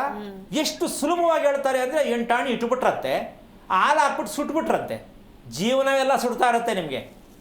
1 ತೊಟ್ಟು ಹನಿ ರಕ್ತ ಭೂಮಿಗೆ ಬಿದ್ದರೆ 7 ಜನ್ಮವರೆಗೂ ಅನುಭವಿಸ್ಬೇಕು ನೀವು. ಇದೆಲ್ಲವೂ ಇರ್ತಕ್ಕಂಥದ್ದಕ್ಕೆ ಜ್ಯೇಷ್ಠ ನಕ್ಷತ್ರಕ್ಕೆ ತಿಳ್ಕೊಳ್ಳದೆ ನಿಮ್ಮಪ್ಪ ಕಟ್ಟಿರ್ತಕ್ಕಂಥ ಮನೆ, ನೀನು ಅದರಲ್ಲೇ ಮುಂದುವರಿಬೇಡ. ಹಂಗಂತ ಮನೆ ಬೇಡ ಅಂತ ನಾನು ಹೇಳ್ತಾ ಇಲ್ಲ. ಫಸ್ಟು ಜ್ಯೇಷ್ಠ ನಕ್ಷತ್ರ ಸತ್ಯ ತಿಳ್ಕೊ. ನಮ್ಮಪ್ಪ, ನಮ್ಮ ಅಮ್ಮನ ಅಪ್ಪ, ನೀವು ತಿಳ್ಕೊಬೇಕಾಗಿರೋದು ನಿಮ್ಮ ತಂದೆ ಪ್ಲಸ್ ನಿಮ್ಮ ತಾಯಿಯ ತಂದೆ, ಇವರಿಬ್ಬರಲ್ಲಿ ಈ ಸ್ಟೋರಿ ಇದೆ, ಈ ಸರ್ಪದ್ದು ಸ್ಟೋರಿ ಇದೆ. ನಿಮ್ಮ ಅಮ್ಮನ ಅಪ್ಪ ಇದ್ದಾರಾ? ಇದ್ದಾರೆ ಗುರುಜಿ. ಏನ್ ಮಾಡ್ತಾರೆ? ಸ್ವಾಮೀಜಿ ಇದ್ದಾರೆ. ಹಾಂ, ಅವರು ಸ್ವಾಮೀಜಿ ಇದ್ದಾರೆ. ಅವರು ಅದೇನೇ ಆಗಿರಲಿ, ಏನು ಮಾಡ್ತಾರೆ? ಅವರು ಅದೇ ಮಠ ಒಂದಿದೆ, ಮಠದಲ್ಲಿದ್ದಾರೆ. ಇಲ್ಲಿದೆ ನೋಡಿ ಸ್ಟೋರಿ, ಕೇಳಿ ನಿಮ್ಮ ತಾತನ.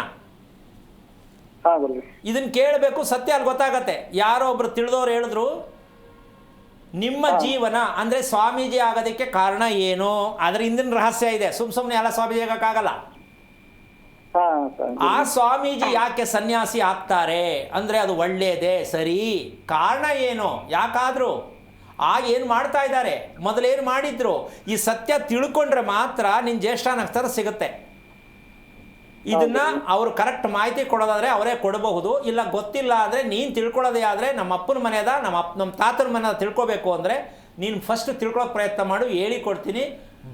ಬರ್ಕೋ, ನೀನು ಹೇಳೋದನ್ನು ತೊಗೊಂಡೋಗಿ ತೋರಿಸು, ನಿಮ್ಮ ತಾತನಿಗೆ ಕೇಳು, ನಿಮ್ಮ ಅಮ್ಮನಿಗೆ ಕೇಳು, ಈ ಸತ್ಯ ಗೊತ್ತಾಗತ್ತೆ. ಇದನ್ನು ತಿಳ್ಕೊಂಡು ಮನೆ ಬಗ್ಗೆ ತೀರ್ಮಾನ ಮಾಡು, ಓಕೆನಾ? ಯೋಚನೆ ಮಾಡಬೇಡ, ಭಯ ಬೀಳಬೇಡ, ಧೈರ್ಯವಾಗಿ ನಿಭಾಯಿಸು. ನಿಮ್ಮ ಅಪ್ಪನಿಗೆ ಏನು ಮಾಡ್ಬೇಕು ಅದು ಮಾಡು, ನೀನು ಮುಂದೆ ಏನು ಮಾಡ್ಬೇಕು ಮಾಡ್ಕೋ, ಒಳ್ಳೇದಾಗಲಿ. ಓಕೆ, ಧನ್ಯವಾದಗಳು ಶ್ರೀಧರ್ ಕರೆ ಮಾಡಿದ್ದಕ್ಕಾಗಿ. ಇನ್ನು ಮನುಷ್ಯನಿಗೆ ಏನು ಬೇಕೋ ಅದೆಲ್ಲವನ್ನ ಭೂಮಿ ತಾಯಿ ಕೈಗೆಟುಕುವ ದರದಲ್ಲಿ ನೀಡ್ತಾ ಇದ್ದಾಳೆ, ಆದರೆ ಮನುಷ್ಯ ತನ್ನ ಸ್ವಾರ್ಥದಿಂದ ಅದೆಲ್ಲವನ್ನ ಹಾಳು ಮಾಡ್ಕೊಳ್ತಾ ಇದ್ದಾನೆ ಅಂತ ಹೇಳಿ ಗುರುಜಿ ತಿಳಿಸ್ಕೊಡ್ತಾ ಇದ್ರು. ಗುರುಜಿ, ಇನ್ನು ಭೂಮಿ ದೋಷದ ಕುರಿತಂತೆ ನಮ್ಮ ವೀಕ್ಷಕರಿಗಾಗಿ ಈಗ ದೇಹದ ದೋಷ ಅಂತಕ್ಕಂತಹ ಒಂದು ವಿಚಾರದಲ್ಲಿ ಈ 2 ಅಕ್ಷರದ ಮೂಲಕವಾಗಿ ನಾವು ದೇಹದ ದೋಷವನ್ನು ನಿವಾರಣೆ ಮಾಡ್ಕೋಬೋದು ಅಂತಕ್ಕಂಥ ಒಂದು ಸರಳವಾದ ವಿಧಾನ. ಇನ್ನು ಎರಡನೇದು, ಭೂಮಿಗೆ ನಾವು ಯಾವ ರೀತಿಯ ಕೃತಜ್ಞತೆಯನ್ನು ಸಲ್ಲಿಸ್ತಾ ಇದ್ದೀವಿ ಅಂತಕ್ಕಂಥ ವಿಷಯ. ಭೂಮಿಗೆ ಯಾವ ರೀತಿ ಕೃತಜ್ಞತೆ ಸಲ್ಲಿಸ್ಬೇಕಾ ಬೇಡವಾ? ಸಲ್ಲಿಸಬೇಕು. ಇದು ಬೆಳಿಗ್ಗೆ ಹೇಳ್ತಕ್ಕಂಥ ಹಾಸಿಗೆಯಿಂದ ಹೇಳ್ತಕ್ಕಂಥ ಪ್ರತಿ ವ್ಯಕ್ತಿ, ಬೆಳಗ್ಗೆ ಹಾಸಿಗೆಯಿಂದ ಹೇಳ್ತಕ್ಕಂಥ ಪ್ರತಿ ವ್ಯಕ್ತಿ, ರಾತ್ರಿ ಮಲಗಕ್ಕೆ ಹೋಗ್ತಕ್ಕಂಥ ಹಾಸಿಗೆಗೆ ಹೋಗ್ತಕ್ಕಂಥ ಸಮಯ, ಈ ಎರಡೂ ಸಮಯದಲ್ಲಿ ಈ ಭೂಮಿಗಾಗಿ, ಈ ಭೂಮಿಯಲ್ಲಿ ಹುಟ್ಟಿದ ಪ್ರತಿ ಮನುಷ್ಯರು ಏನು ಮಾಡಬೇಕು, ಹೆಣ್ಣಾಗಲಿ ಗಂಡಾಗಲಿ ಅಂತ ತಿಳ್ಕೊಬೇಕು. ಕೆಲವರು ನಮಸ್ಕಾರ ಮಾಡ್ತೀವಿ ಸ್ವಾಮಿ ಅಂತಾರೆ, ಆದರೆ ನಮಸ್ಕಾರ ಮಾಡೋದು ಸರಿಯೇ, ಆದರೆ ನಾವು ನಮ್ಮ ಕೃತಜ್ಞತೆ ಯಾವುದು, ಏನದು? ಇದಕ್ಕೆ ನಾವು ನೀನು ಸ್ವಲ್ಪ ಶಾಂತವಾಗಿರಪ್ಪ ಅಂತೀವಿ. ಯಾರಿಗೆ ಆಗಲಿ ಸ್ವಲ್ಪ ಶಾಂತವಾಗಿರು ಅಂತೀವಿ. ಈ ಶಾಂತ ಅಂತಕ್ಕಂಥದ್ದು ಕೇಳೋಕ್ಕೂ ಹೇಳೋಕ್ಕೂ ಎಷ್ಟು ಚೆನ್ನಾಗಿದೆಮ್ಮ ಅಲ್ವಾ? ಅದಕ್ಕೆ ಬೆಳಿಗ್ಗೆ ಬೆಡ್ಡಿಂದ ಹೇಳಬೇಕಾದ್ರೆ ಓಂ ಶಾಂತಿ 3 ಸಲ ಹೇಳ್ಕೋಬೇಕು. ಸ್ನಾನ ಮಾಡಿಲ್ಲ, ಮುಖ ತೊಳೆದಿಲ್ಲ, ಬ್ರಷ್ ಮಾಡಿಲ್ಲ, ಇದೆಲ್ಲ ಇಟ್ಕೊಳ್ಳಿ ಸೈಡ್ಗೆ. ಯಾವ ಕಾರಣಕ್ಕೂ ಸ್ನಾನ ಮಾಡಲೇಬೇಕು, ಬ್ರಷ್ ಮಾಡಲೇಬೇಕು, ಒಂದು ಕಡೆ ಸತ್ಯ ಶುಚಿತ್ವಕ್ಕಾಗಿ ಬೇಕು. ಆದರೆ ಹಾಸಿಗೆಯಿಂದ ಕೆಳಗಡೆ ಇಳಿಬೇಕಾದ್ರೆ ಇದು ನೀವು ಮಾಡಲಿಲ್ಲ ಅಂದರೆ ಆಮೇಲೆ ನೀವು ಯಾವ ಅಭಿಷೇಕ ಮಾಡಿದ್ರೂ ವರ್ಕೌಟ್ ಆಗಲ್ಲ. ನಮ್ಮ ದೇಹದಲ್ಲಿ ಇರ್ತಕ್ಕಂಥ ದೋಷಗಳೇ ಅಷ್ಟೊಂದು ಸೂತ್ರದಲ್ಲಿ ಇರುತ್ತೆ. ಕ್ಲೀನ್ ಮಾಡೋಕ್ಕಾಗತ್ತೆ ನಮ್ಮ ಮೇಲೆ ನೀವು ಸ್ಯಾಂಡಲ್ ಸೋಪ್ ಹಾಕ್ಕೊಂಬಿಟ್ರೆ ಹೋಗಲಿಲ್ಲ ಅಂದರೆ ಮಾಡಬೇಡಿ ಅಂತಲ್ಲ, ಮಾಡಿ. ಮೊದಲು ದೇಹವನ್ನು ಶುಚಿತ್ವವಾಗಿ ಇಟ್ಕೊಳ್ಳೋಕ್ಕಾಗಿದೆಯಾ? ಯಾರ ಕೈಲೂ ಆಗಲ್ಲ. ಅಂದ ಮೇಲೆ ಮೇಲ್ಭಾಗವನ್ನು ಶುಚಿ ಮಾಡ್ಕೋತೀವಿ ಅಷ್ಟೇ, ಅದು ಖುಷಿ ಕೊಡ್ತಾ ಇದೆ.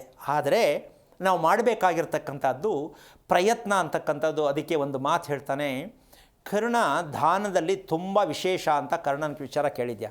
ಹೌದೇನಮ್ಮ? ಹಾಗೆ ಎಲ್ಲವನ್ನೂ ಕಳ್ಕೊಂಡು ದಾನ ಮಾಡಿ ಕೊನೆಗೊಂದು ಚಿನ್ನದ ಬಟ್ಲಿಟ್ಕೊಂಡು ಎಣ್ಣೆ ಸ್ನಾನ ಮಾಡಬೇಕಾದ್ರೆ ಭಿಕ್ಷದವನು ಬರ್ತಾನೆ, ಅಂದರೆ ಭಗವಂತನೇ ಆ ರೂಪಲ್ಲಿ ಬರೋದು. ಎಡಗೈಲಿ ಹಿಡ್ಕೊಂಡಿರ್ತಾನೆ ಎಣ್ಣೆ ಚಿನ್ನದ ಬಟ್ಲನ್ನ. ಕರ್ಣ ಎಡಗೈಯಲ್ಲೇ ಕೊಟ್ಬಿಡ್ತಾನೆ. ಪಾಂಡವರು ಕೇಳ್ತಾರೆ, ಏನಪ್ಪ ಇದು, ಎಡಗೈಲಿ ದಾನ ಮಾಡ್ಬೋದೇನಪ್ಪ ಅಂತ. ಅಪ್ಪ, ಎಡಗೈಯಿಂದ ಬಲಗೈಗೆ ತಗೊಳ್ಳೋವರೆಗೆ ನಾನು ಮನಸ್ಸು ಚೇಂಜ್ ಮಾಡಿಬಿಟ್ರೆ ಅಂದರೆ ಎಷ್ಟು ಶ್ರೇಷ್ಠವಾದ ದಾನ ಅಂತ. ಎಡಗೈಲಿರುತ್ತೆ ಕೊಟ್ಬಿಡ್ಬೇಕು, ದಾನ ಮಾಡಬೇಕು, ಕೊಟ್ಬಿಡ್ಬೇಕು ಆ ಕ್ಷಣದಲ್ಲಿ. ಇವತ್ತು ಅಮಾವಾಸ್ಯೆನ, ಪೌರ್ಣಮಿನ, ಶುಕ್ರವಾರನ, ಮಂಗಳವಾರ, ಇದೆಲ್ಲ ಕತೆ ಇದು. ಎಡಗೈಯಿಂದ ಬಟ್ಲು ಎತ್ಕೊಳ್ಳೋದ್ರೊಳಗಡೆ ನಾನು ಕೊಡಬಾರ್ದು ಅಂತ ಮನಸ್ಸು ಬಂದುಬಿಟ್ರೆ ದಾನ ಕೊಡಲೇಬೇಕಲ್ಲ. ಅದಕ್ಕೆ ಏನು ಕೊಡ್ತೀವೋ ಅದೇ ಶ್ರೇಷ್ಠವಾದ ದಾನ. ಅದು ಈ ಕೈಯೇ ಆಗಬೇಕು, ಮದುವೆ ಹೆಣ್ಣಿಗೆ ಬಲಗಾಲೇ ಮಡಗಬೇಕು, ಸಿನಿಮಾದಲ್ಲಿ ತೋರಿಸೋರು ಎಡಗಾಲು ಮಡಗ್ತೀನಿ ಏನೀಗ ಅಲ್ವಾ? ಅಂದರೆ ಆ ಥರ ಧಿಕ್ಕಾರ ಮಾಡಬೇಕು ಅಂತಲ್ಲ. ನಾನು ವ್ಯಂಗ್ಯವಾಗಿ ಯಾಕೆ ಮಾತಾಡ್ತಾ ಇದ್ದೀನಿ ಅಂದರೆ ನಮ್ಮ ಜನ ಈ ಥರನೂ ಇದ್ದಾರೆ ಅಂತ ಅಂದ್ಕೊಳ್ಳಿ ಅಂತ. ಎಡಗೈಯಲ್ಲೇ ಮಾಡ್ತೀನಿ ಏನೀಗ, ಬಲಗೈ ಇದ್ದವ್ರನ್ನ ಎಡಗೈಯಲ್ಲಿ ಮಾಡಿದೆ ಏನು ಮಾಡಬೇಕು? ಈ ಥರ ಪ್ರಶ್ನೆಗಳು ಹಲವಾರು ಉದ್ಭವ ಆಗುತ್ತೆ. ಆ ತಲಾಟೆ ಪ್ರಶ್ನೆಗಳಿಗೆ ಉತ್ತರ ಕೊಡಲಿಕ್ಕಾಗಲ್ಲ. ಆದರೆ ಒಂದು ತಿಳ್ಕೋಬೇಕು, ನಾವು ಆ ರೀತಿಯಾಗಿರ್ತಕ್ಕಂಥ ವಿಚಾರದಲ್ಲಿ ನಾವು ಮೊದಲನೇದಾಗಿ ಮಾಡಬೇಕಾದ್ದು, ಮೊದಲನೇ ಓಂ ಶಾಂತಿಯ ಅರ್ಥ ಏನು? 3 ಸಲ ಹೇಳ್ಕೋಬೇಕು ಅದನ್ನು. ಓಂ ಶಾಂತಿ ಶಾಂತಿ ಶಾಂತಿ ಅಂದರೆ ಅಪ್ಪಿಂದ ಡೌನ್ ಆಗ್ತಾ ಬರಬೇಕು. ನಮ್ಮ ದೇಹದಲ್ಲಿರ್ತಕ್ಕಂಥ ಉದ್ವೇಗ ಕಡಿಮೆ ಆಗೋದಕ್ಕೆ ಆ ರೀತಿ ಮಂತ್ರ ಉಚ್ಚಾರಣೆ ಮಾಡ್ತಕ್ಕಂಥದ್ದು. ನಾವು ಫುಲ್ ಮೇಲಿರ್ತೀವಲ್ಲ, ಸ್ವಲ್ಪ ಡೌನ್ ಆಗಬೇಕು. ಆ 3 ಸಲ ಓಂ ಶಾಂತಿ ಮಾಡ್ತಕ್ಕಂಥ ಲೆಕ್ಕಾಚಾರಕ್ಕೆ ಮೊದಲನೇದು ಓಂ ಶಾಂತಿ ಏನಕ್ಕೆ? ಅದು ನಾನು ಮತ್ತು ನಮ್ಮವರಿಗೆ ಯಾವುದೇ ದುಃಖ ಬರಬಾರ್ದು ಅನ್ನೋದಕ್ಕೆ ಮೊದಲನೆಯ ಓಂ ಶಾಂತಿ. ನಾನು, ನಮ್ಮವರು, ಕುಟುಂಬ ಯಾರಿಗೂ ದುಃಖ ಬರಬಾರ್ದು ಅಂತ ಪ್ರಾರ್ಥನೆ ಮಾಡೋದು ಮೊದಲನೇ ಓಂ ಶಾಂತಿ. ಎರಡನೇ ಓಂ ಶಾಂತಿ ಏನಕ್ಕೆ?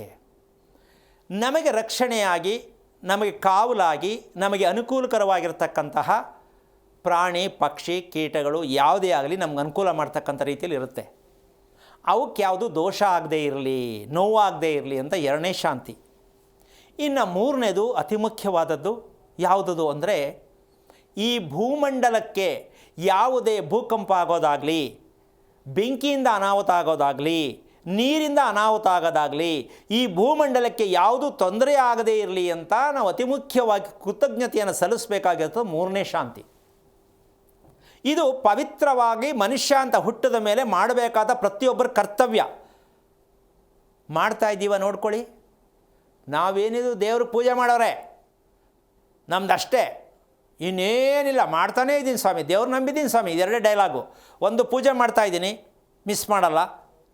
ಶನಿವಾರ ಮಂಗಳವಾರ ಬಂದರೆ ನೀರು ಕುಡಿಯಲ್ಲ ಒಂದು ತೊಟ್ಟನೂ. ಯಾರು ಕೇಳೋರ? ದೇವ್ರು ಕೇಳಿಲ್ವಲ್ಲ ನೀನು ಮಾಡು ಅಂತ, ದೇವಸ್ಥಾನಕ್ಕೆ ಬಾ ಅಂತ ಏನು ಹೇಳಿಲ್ವಲ್ಲ. ನಿನಗೆ ಭಯ, ಹೋಗ್ತಾ ಇದೆಯಾ ಅಷ್ಟೇ. ಎಲ್ಲರೂ ದೇವಸ್ಥಾನಕ್ಕೆ ಹೋಗೋದು ಭಯದಿಂದನೇ ಹೊರತು ಕರ್ತವ್ಯವಾಗಿ ದೇವಸ್ಥಾನಕ್ಕೆ ಯಾರಿಗೂ ಹೋಗಲ್ಲ. ಏನು ಹೇಳ್ತೀಯಮ್ಮ? ಏನಾದ್ರು ಒಂದು ಅಪ್ಲಿಕೇಶನ್ ಇಟ್ಕೊಂಡಿರ್ತಾರೆ, ಇದು ಒಳ್ಳೇದಾಗಬೇಕು ಅಂತ. ಇಲ್ಲ ನನಗೆ ಯಾಕೋ ಮನಃಶಾಂತಿ ಇಲ್ಲ, ನಾನೇನಾದ್ರು ಆಗ್ಬಿಡ್ತೀನಿ ಅನ್ನೋ ಬೈಕ್ ಹೋಗ್ತಾರೆ. ಇದೆರಡೇ ಟ್ರ್ಯಾಕ್ ಇರೋದು. ಆದರೆ ನಾವು ಲಂಚ ಕೊಡುವ ರೀತಿಯಲ್ಲಿ ಪೂಜೆಗಳನ್ನು ಮಾಡ್ತಾ ಇದ್ದೀವಿ ಹೊರತು ನಮ್ಮ ದೇಹಕ್ಕೋಸ್ಕರವಾಗಿ ಇರೋವರೆಗೂ ನಮ್ಮ ದೇಹ, ಆಮೇಲೆ ನಮ್ಮದಲ್ಲ. ಇದು ಒಂದು ಬಾಡಿಗೆ ಮನೆ. ನಾವು ಈ ಬಾಡಿಗೆ ಮನೆಯನ್ನೇ ಸರಿ ಮಾಡ್ಕೊಂಡಿಲ್ಲ, ಸ್ವಂತ ಮನೆ ಕಟ್ಟಕ್ಕೆ ಹೋಗ್ತೀವಿ. ಸರಿಯೇನಮ್ಮ? ಇದು ಬಾಡಿಗೆ ಮನೆ ಅಂತ ಯಾರು ಒಪ್ಕೋತಾರೆ? ನನ್ನ ದೇಹ, ಇವನು ನಾನು ಅಲ್ವಾ? ನೀನು ಆಗಿದ ಮೇಲೆ ನಿನಗೆ ಸಮಸ್ಯೆ ಯಾಕೆ? ನೀನೇ ಆಗಿದ್ದೀಯಾ ಅಂತ ನೀನು ತಿಳ್ಕೊಂಡು ನಿನಗೆ ಸಮಸ್ಯೆ ಹಾಕಬೇಕು? ಅದಿನ್ನೂ ನಮಗೆ ಗೊತ್ತಾಗಿಲ್ಲ. ಸಮಯ ಬಂದಾಗ ಗೊತ್ತಾಗುತ್ತೆ. ಇನ್ನು ಎಷ್ಟು ವರ್ಷಗಳು ಬೇಕಾಗುತ್ತೋ ಗೊತ್ತಿಲ್ಲ. ಆದರೆ ಒಂದು ತಿಳ್ಕೋಬೇಕು, ಈ ಶಾಂತಿಪೂರ್ವಕವಾಗಿರ್ತಕ್ಕಂತಹ ಪ್ರಾರ್ಥನೆಯನ್ನು ಬೆಳಿಗ್ಗೆ ಮಾಡಿ ಸಂಜೆ ಬೆಡ್ಗೆ ಹೋಗಬೇಕಾದ್ರೂ ಕೂಡ ಇದೇ ಸಂಕಲ್ಪವನ್ನು ಮಾಡಿ ಮಲಗಿದಾಗ ಕೆಟ್ಟ ಕನಸುಗಳು ಸ್ವಲ್ಪ ಕ್ರಮೇಣ ಕಮ್ಮಿ ಆಗ್ತಾ ಹೋಗುತ್ತೆ. ಈ ಕನಸು ಕಾಣ್ತಕ್ಕಂಥ ಆಸೆಗಳು ಕಮ್ಮಿ ಆಗ್ತಾ ಹೋಗುತ್ತೆ. ಇದಕ್ಕೆ ನೀವು ಏನೋ ಕೇಳಬೇಕು, ಎಲ್ಲಿಗೋ ಹೋಗಿ ಬರಬೇಕು, ಈ ಥರದ ವಿಷಯನ ಬಿಟ್ಟು ದಾರಿಯನ್ನು ಸರಿ ಮಾಡ್ಕೊಳ್ಳಿ. ಆ ದಾರಿಯಲ್ಲಿ ನಿಮ್ಮನ್ನು ಎಲ್ಲಿ ಕರ್ಕೊಂಡು ಹೋಗಬೇಕು ಕರ್ಕೊಂಡು ಹೋಗುತ್ತೆ. ನಿಮ್ಮ ದೇಹದಲ್ಲಿ ಮನಸ್ಸಲ್ಲಿ ಶಾಂತಿ ಅನ್ನತಕ್ಕಂತಹ ಗಿಡವನ್ನು ನೆಡದೆ ಫಲ ಸಿಕ್ಕಲ್ಲ. ನೆಡಬೇಕು ಅಂತ ಬೇಡ ಅಂತೀಮ್ಮ. ನಾವು ಗಿಡ ನೆಡೋಕ್ಕೆ ರೆಡಿ ಇಲ್ಲ. ಚೀಲ ತಗೋತೀವಿ, ಹಣ್ಣು ಎಷ್ಟು ಬಿಡುತ್ತೆ, ಹೂವು ಎಷ್ಟು ಬಿಡುತ್ತೆ ಅಂತ. ಇದು ಮನುಷ್ಯನ ಆಸೆ. ಈ ಆಸೆ ಮತ್ತು ನಮ್ಮಲ್ಲಿರ್ತಕ್ಕಂಥ ಮನಸ್ಸು, ಇದು ಎರಡೂ ಕೂಡ ಇವತ್ತಿಂದಲ್ಲ, ತಲತಲಾಂತರದಿಂದ ಬಂದಿರತಕ್ಕಂತಹ ಒಂದು ಈ ಎರಡು ವ್ಯಸನದಲ್ಲೇ ನಾವು ಮುಳುಗೋಗಿದ್ದೀವಿ, ಮುಳುಗ್ತಾನೇ ಇದ್ದೀವಿ, ಮುಂದೇನೂ ಮುಳುಗ್ತಾ ಇದ್ದೀವಿ. ಇದರಿಂದ ಹೊರಗೆ ಬಂದಾಗ ನಮಗೆ ತೃಪ್ತಿ ಆಗಿದೆ ಅನ್ನೋದಕ್ಕೆ ಪ್ರಯತ್ನ, ಪ್ರತಿದಿನದ ಸಂಕಲ್ಪ ಇದಾಗಬೇಕು. ಇದೀಗ ಹೊನ್ನಾಳಿಯಿಂದ ಮೇಘನಾ ಅಂತ ಹೇಳಿ ಕಾಲರ್ ಇದ್ದಾರೆ. ನಮಸ್ಕಾರ ಮೇಘನಾ. ನಮಸ್ಕಾರ, ಧ್ವನಿ ಕೇಳಿಸ್ತಿದ್ಯಾ ಮೇಘನಾ? ಕೇಳಿಸ್ತೈತಿ ಮೇಡಮ್. ಓಕೆ, ಯಾರ ಬಗ್ಗೆ ಕೇಳಬೇಕಾಗಿತ್ತು? ನಮ್ಮ ಬಗ್ಗೆನೇ ಕೇಳಕ್ಕೆ. ನಕ್ಷತ್ರವನ್ನು ತಿಳಿಸಿ. ಆಶ್ಲೇಷ ನಕ್ಷತ್ರ. ಓಕೆ, ಸ್ವಲ್ಪ ಜೋರಾಗಿ ಮಾತನಾಡಿ, ಗುರೂಜಿ ಇದ್ದಾರೆ, ನಿಮ್ಮ ಪ್ರಶ್ನೆ ತಿಳಿಸಿ. ನಮಸ್ಕಾರ ಗುರುಗಳೇ. ನಾರಾಯಣ, ಹೇಳಮ್ಮ, ಏನಾಗಬೇಕಿತ್ತು? ಅದೇ ಗುರುಗಳೇ, ನನ್ನ ಆಶ್ಲೇಷ ನಕ್ಷತ್ರದಲ್ಲಿ ಯಾಕೆ ಹುಟ್ಟಿದೆ ಅಂತ ಗೊತ್ತಾಗ್ತಾ ಇಲ್ರಿ. ಆಮೇಲೆ ನನಗೆ ಹುಷಾರಿರಲ್ಲ, ಬಹಳ ಸೋಮಾರಿತನ. ಏನು ಓದಿದ್ಯಾ? ಏನು ಓದಿದ್ಯಮ್ಮ? BSc ನರ್ಸಿಂಗ್ ಮಾಡಿದ್ರಿ ಗುರುಗಳೇ. ಮದುವೆ ಆಗಿಲ್ರಿ. ಆಗಿದೆಯಾ? ಇಲ್ರಿ ಗುರುಗಳೇ, ಆಗಿಲ್ಲ. ಸ್ವಲ್ಪ ಸೌಂಡ್ ಬರ್ತಾ ಇಲ್ಲ. ಯಾರು ತಪ್ಪು ಅಂತ ಕೇಳಿ ನಾನು. ನೀನು ಅರ್ಧ ಮಾತು ಒಳಗಡೆ ನುಂಗ್ಬಿಟ್ರೆ ನನಗೆ ಅರ್ಥ ಆಗ್ಬೇಕಲ್ಲ. ಮದುವೆ ಆಗಿಲ್ರಿ. ಹಾಂ, ಯಾಕೆ? ಅಪ್ಪಾಜಿ ಅಮ್ಮ ದೂರ ಆಗಿದಾರ ಗುರುಗಳೇ. ಅಪ್ಪಾಜಿ ಅಮ್ಮ ದೂರ ಅದಾರ್ರಿ. ನಮ್ಮ ಅಪ್ಪಾಜಿ ಹತ್ರ ಅದನಿ. ಸೊ ಇದೇ ಸಮಸ್ಯೆಯಲ್ಲಿ ಇದು ಬಿಡೋಣ ಅಂತನಾ? ಅದೇ ಗುರುಗಳೇ ಏನ್ ಮಾಡ್ಬೇಕಂತ ಗೊತ್ತಾಗ್ತಾ ಇಲ್ಲ. ಓಕೆ. ಮೆಟ್ರೋ ಆಸ್ಪತ್ರೆ ಶಿವಮೊಗ್ಗದಲ್ಲಿ ಕೆಲಸ ಮಾಡ್ತೇನೆ. ನೀವು ಇರೋ ಮನೆ, ನಿಮ್ಮ ತಂದೆ ತಾಯಿ ಇದ್ದಂಥ ಮನೆ ಎಷ್ಟು ವರ್ಷದ್ದು? ಅದು ಒಂದು 25 ವರ್ಷದ ಗುರುಗಳು. ಯಾರು ಕಟ್ಸಿದ್ದು? ಅಪ್ಪಾಜಿನ ಕಟ್ಟಿದ್ರು. ಏನು ಮಾಡ್ತೀರಿ ನಿಮ್ಮ ತಂದೆ? ವ್ಯವಸಾಯ ಮಾಡ್ತಾರೆ. ಈಗ ವ್ಯವಸಾಯ ಮಾಡ್ತಾ ಇದ್ದಾರಾ? ಇವಾಗಲೂ ಅದನ್ನೇ ಮಾಡ್ತಾರೆ. ಓಕೆ. ನಿಮ್ಮ ತಾಯಿ ಆರೋಗ್ಯ ಚೆನ್ನಾಗಿದೆಯಾ? ನಿಮ್ಮ ತಂದೆ ಆರೋಗ್ಯ ಚೆನ್ನಾಗಿದೆಯಾ? ಅವ್ರ ತಂದೆಗೆ ಅವಾಗವಾಗ ಆರೋಗ್ಯ ಸರಿ ಇರಲ್ರಿ. ಓಕೆ. ತಾಯಿನೂ ಅಷ್ಟೇ. ಈಗ ನೀನೀಗ ವಾಸ ಮಾಡೋ ಮನೆ ಯಾರ ಹತ್ರ? ತಂದೆ ಮನೇಲೇ ಇದೆಯಾ? ತಂದೆ ಮನೆಯಲ್ಲ ಬಂತು. ಸ್ವಂತ ಮನೆನಾ ಬಾಡಿಗೆ ಮನೆನಾ ಅದು? ಸ್ವಂತ ಮನೆ ಗುರುಗಳು. ಅದು ಯಾವಾಗ ಕಟ್ಸಿದ್ದು? ಅದೇ ಅಪ್ಪಾಜಿನ ಕಟ್ತಿದ್ರಿ. ಈಗೆಲ್ಲ ಒಂದು 30. ಈಗ ಮನೆಯಲ್ಲಿ ಅಪ್ಪ ನೀನು ಇಬ್ಬರೇ ಇರೋದಾ? ತಮ್ಮರು ನಾನು ಅದವ್ರಿ. ನಿಮ್ಮ ತಮ್ಮ ಎಷ್ಟು ವಯಸ್ಸು? ಅವನಿಗೆ 22 ರೀ. ಏನು ಮಾಡ್ತಾನೆ? ಇನ್ನೊಬ್ಬ ಅವನು ಇಂಜಿನಿಯರ್ ಓದ್ತಾನೆ. ಅವನ ನಕ್ಷತ್ರ ಏನು? ಅವನು ಉತ್ತರ ಭದ್ರ. ಓಕೆ. ಅವನು ಮನೆಯಲ್ಲಿ ಮಾತು ಹೇಳಿದ್ದನ್ನು ಕೇಳಿಕೊಂಡು ಸೌಮ್ಯವಾಗಿದ್ದಾನೆ ಅಂತೀಯಮ್ಮ? ಸುಮ್ಮನೆ ಇರ್ತಾನ್ರಿ. ಏನು ಇದು ಮಾಡೋದು. ಅವ್ನು ಹಾಸ್ಟೆಲ್ ಇದ್ದ ಜಾಸ್ತಿ SLC ತನಕನೇ. ಇವಾಗಲೂ ಹಾಸ್ಟೆಲ್ಲೇ ಬಂದು. ಓಕೆ. ನಿಮ್ಮ ಮನೆ ಯಾವ ಊರು ನಿಮ್ಮದು? ಹೊನ್ನಾಳಿ ಹತ್ರ ಕುಂದೂರು ಅಂತಾರೆ. ಈಗ ವಾಸ ಮಾಡ್ತಾರೋ ಮನೆ? ಕುಂದೂರಲ್ಲಿ. ಓಕೆ. ಕಾಂಪೌಂಡ್ ಇದೆಯಾ ಮನೆಗೆ? ಕಾಂಪೌಂಡ್ ಇಲ್ರಿ ಗುರುಗಳೇ. ಓಕೆ. ರೂಮ್ ಎಷ್ಟಿದೆ? ಮಲಗೋ ರೂಮ್ ಎಷ್ಟಿದೆ? ರೂಮ್ ಇಲ್ರಿ. ಹಂಗ ಒಂದು 4 ರೂಮ್ ಉದ್ದೋರ್ ಹಂಗ ಉತ್ತರ ದಕ್ಷಿಣ ಉದ್ದ ಅದಾವ್ರಿ ಜಾಸ್ತಿ. ಓಕೆ. ರೂಮ್ ಇಲ್ಲ, ಸಪ್ರೇಟ್ ರೂಮ್ ಇಲ್ರಿ. ಒಂದ್ 4 ರೂಮ್ ಅದಾವ್ರಿ ಹಿಂಗ ಉದ್ದಕ್ಕೆ ಹಂಗ. ಓಕೆ. ದಕ್ಷಿಣ ಉತ್ತರ ಬಾಗಿಲ್ರಿ, ಉತ್ತರ ಬಾಗಿಲು ಮುಂಚೆ ಬಾಗಿಲು. ಸರಿ. ಈಗ ಅಲ್ಲಿ ಲೆಟ್ರಿನ್ ಫಿಟ್ ಮಾಡಿರ್ತಕ್ಕಂಥದ್ದು ಜಾಗ ಗೊತ್ತೇನಮ್ಮ ನಿಂಗೆ? ಹಾ ಗೊತ್ತ್ರಿ. ಯಾವ ಜಾಗ, ಯಾವ ದಿಕ್ಕು ಅಂತ ಗೊತ್ತಾ ನಿಂಗದು? ಅದು ಹಿಂದ್ಗಡೆ ದಕ್ಷಿಣ ದಿಕ್ಕ್ರಿ. ಅದನ್ನ ಬಾಗ್ಲಾಗ ಇರೋದ್ರಿ. ದಕ್ಷಿಣ ನೈಋತ್ಯ ಅಂತಾರೆ. ಹೌದ್ರಿ. ಅಲ್ಲಿ ಇದ್ಬೇಕಾದ್ರೆ ಉತ್ತರ ದಕ್ಷಿಣ ನಿವೇಶನ ಲೆಟ್ರಿನ್ ಫಿಟ್ ಇದ್ದಬೇಕಾದ್ರೆ ಪೊಲೀಸ್ ಸ್ಟೇಷನ್ನು ಕೋರ್ಟ್ಗೆ ಹೋಗಲೇಬೇಕು.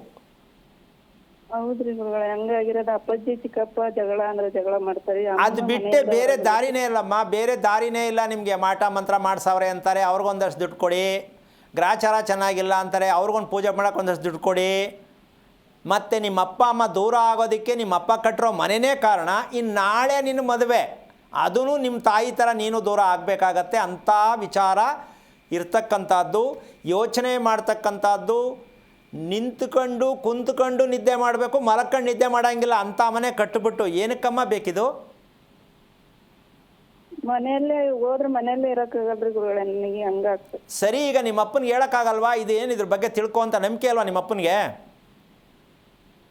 ಅವ್ರು ಬಸವಣ್ಣವ್ರ ನಂಬ್ರಿ, ಅಂಬೇಡ್ಕರ್ ನಂಬ್ರಿ, ಬುದ್ಧ ನಂಬ್ರಿ ಅಂತ ಹಿಂಗೆ ಹೇಳ್ತಾರೆ. ಕತೆ ಮುಗೀತಲ್ಲ, ಆಯ್ತಲ್ಲ, ಒಂದೇ ಸಲ ಮುಗೀತು.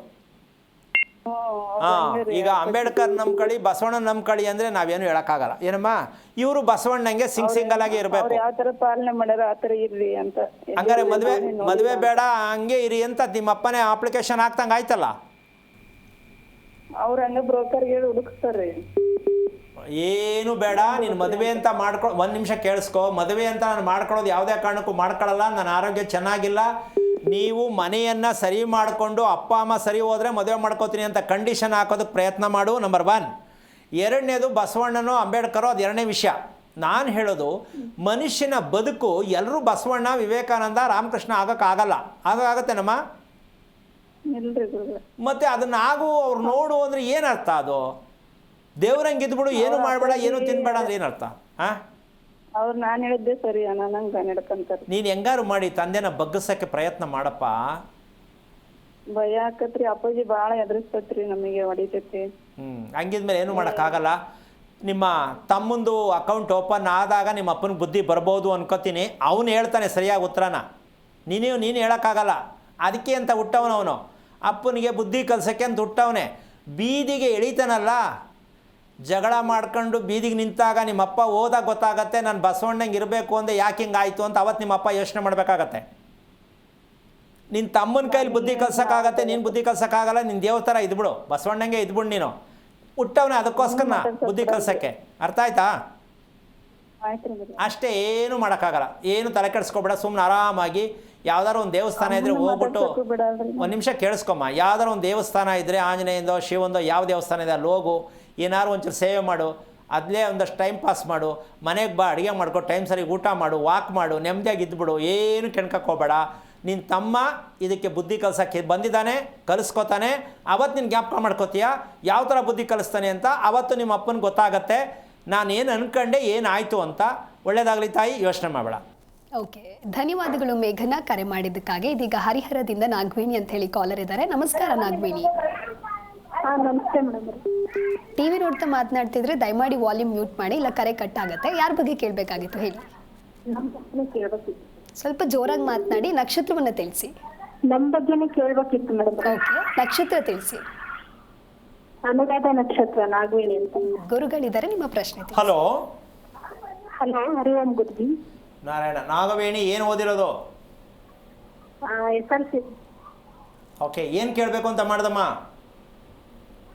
ಗುರುಜಿ ಹಾಂ, ನಿನ್ನ ಪ್ರಶ್ನೆ ಏನು ಕೇಳಿಸ್ತಿಲ್ಲ ನನಗೆ. ಮನೇಲಿ ಸ್ವಲ್ಪ ಕಿರಿಕಿರಿ ಅನ್ಸುತ್ತೆ. ಮದುವೆ ಆಯ್ತಾ? ಆಗಿದೆ ಗುರುಜಿ, 3 ಮಕ್ಕಳಿದಾವೆ. ಎಷ್ಟು ವರ್ಷ ಆಯ್ತು ಮದುವೆ ಆಗಿ?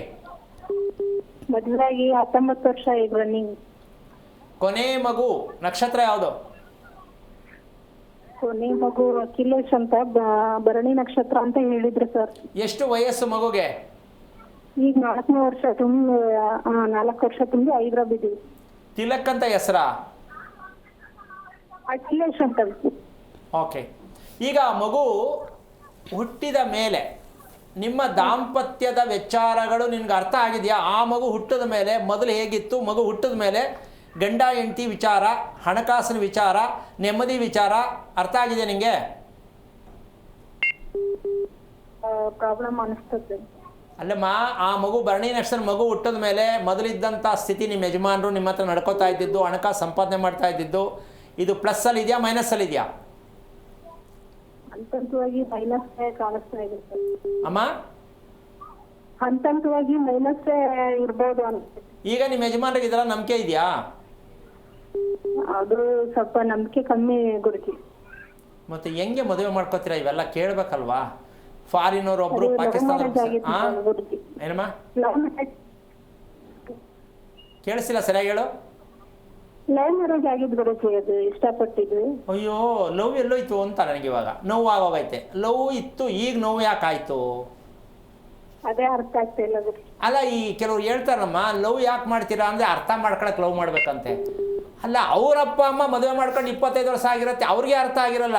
ಇವ್ರು ನೆನ್ನೆ ಮೊನ್ನೆ ಬೈಟ್ರು ಕಾಫಿ ಕುಡಿದ್ಬಿಟ್ಟು ಗಾಡಿ ಕೂತ್ಕೊಂಡು ಓಡಾಡ್ಬಿಟ್ಟ ತಕ್ಷಣ ಅರ್ಥ ಆಗೋಗುತ್ತೆ ಅಂತಂದರೆ ಏನು ಹೇಳೋಣ? ಅರ್ಥ ಆಗುತ್ತೇನಮ್ಮ? ಮುಖ ನೋಡಿದ ತಕ್ಷಣ ಪೂರ್ತಿ ಓಪನ್ ಆಗಬೇಕಾದ್ರೆ ಮಾಂಗಲ್ಯ ಕತ್ತಿಗೆ ಬಿಡಬೇಕು, ಆಗ ಅಕೌಂಟ್ ಓಪನ್. ರಿಯಲ್ ಸ್ಟೋರಿ ಏನು ಅಂತ, ಸಾಲದಲ್ಲಿ ಇದಾನ, ಸಾಲ ಮಾಡ್ತಾನ ಅಂತ ಆಗ ಗೊತ್ತಾಗತ್ತೆ. ಅಯ್ಯಯ್ಯೋ ಹಿಂಗನ್ಕಣ್ಣೆ ಅಷ್ಟೇ. ಸಿನಿಮಾ ತೋರಿಸಿದ ತಕ್ಷಣ, ಪಾರ್ಕಲ್ಲಿ ಕೂತ್ಕೊಂಡು ಮಾತಾಡಿದ ತಕ್ಷಣ ಅರ್ಥ ಮಾಡ್ಕೊಂಡಿದ್ದೀವಿ ಅಂತ ಈಗ ನೀನೇ ನಿದರ್ಶನ. ಅನುರಾಧ ನಕ್ಷತ್ರದ ಮಗು ಕನಸಿನ ಲೋಕದಲ್ಲಿ ತೇಲ್ತಾ ಇರುತ್ತೆ. ಆ ಕನಸಲ್ಲಿ ಏನೂ ಸಿಕ್ಕಲ್ಲ. ಸುಮ್ಮನೆ ಏನೋ ಹುಟ್ಟಿದಿನಲ್ಲ ಈ ಭೂಮಿ ಮೇಲೆ ಅಂತ ಸುಮ್ಮನೆ ಇರಬೇಕಷ್ಟೇ. ನೀನು ಏನೂ ರಿಪೇರಿ ಮಾಡೋಕ್ಕಾಗಲ್ಲ. ಯಾಕೆ? ಭರಣಿ ನಕ್ಷತ್ರ ಮಗು, ಅನುರಾಧ ನಕ್ಷತ್ರ ನೀನು. ಇದಕ್ಕಿನ್ನ ಫೈಟ್ ಮಾಡೋಕ್ಕೆ ಇನ್ನೊಂದು ಬೇಕಾ ಜಾಗ?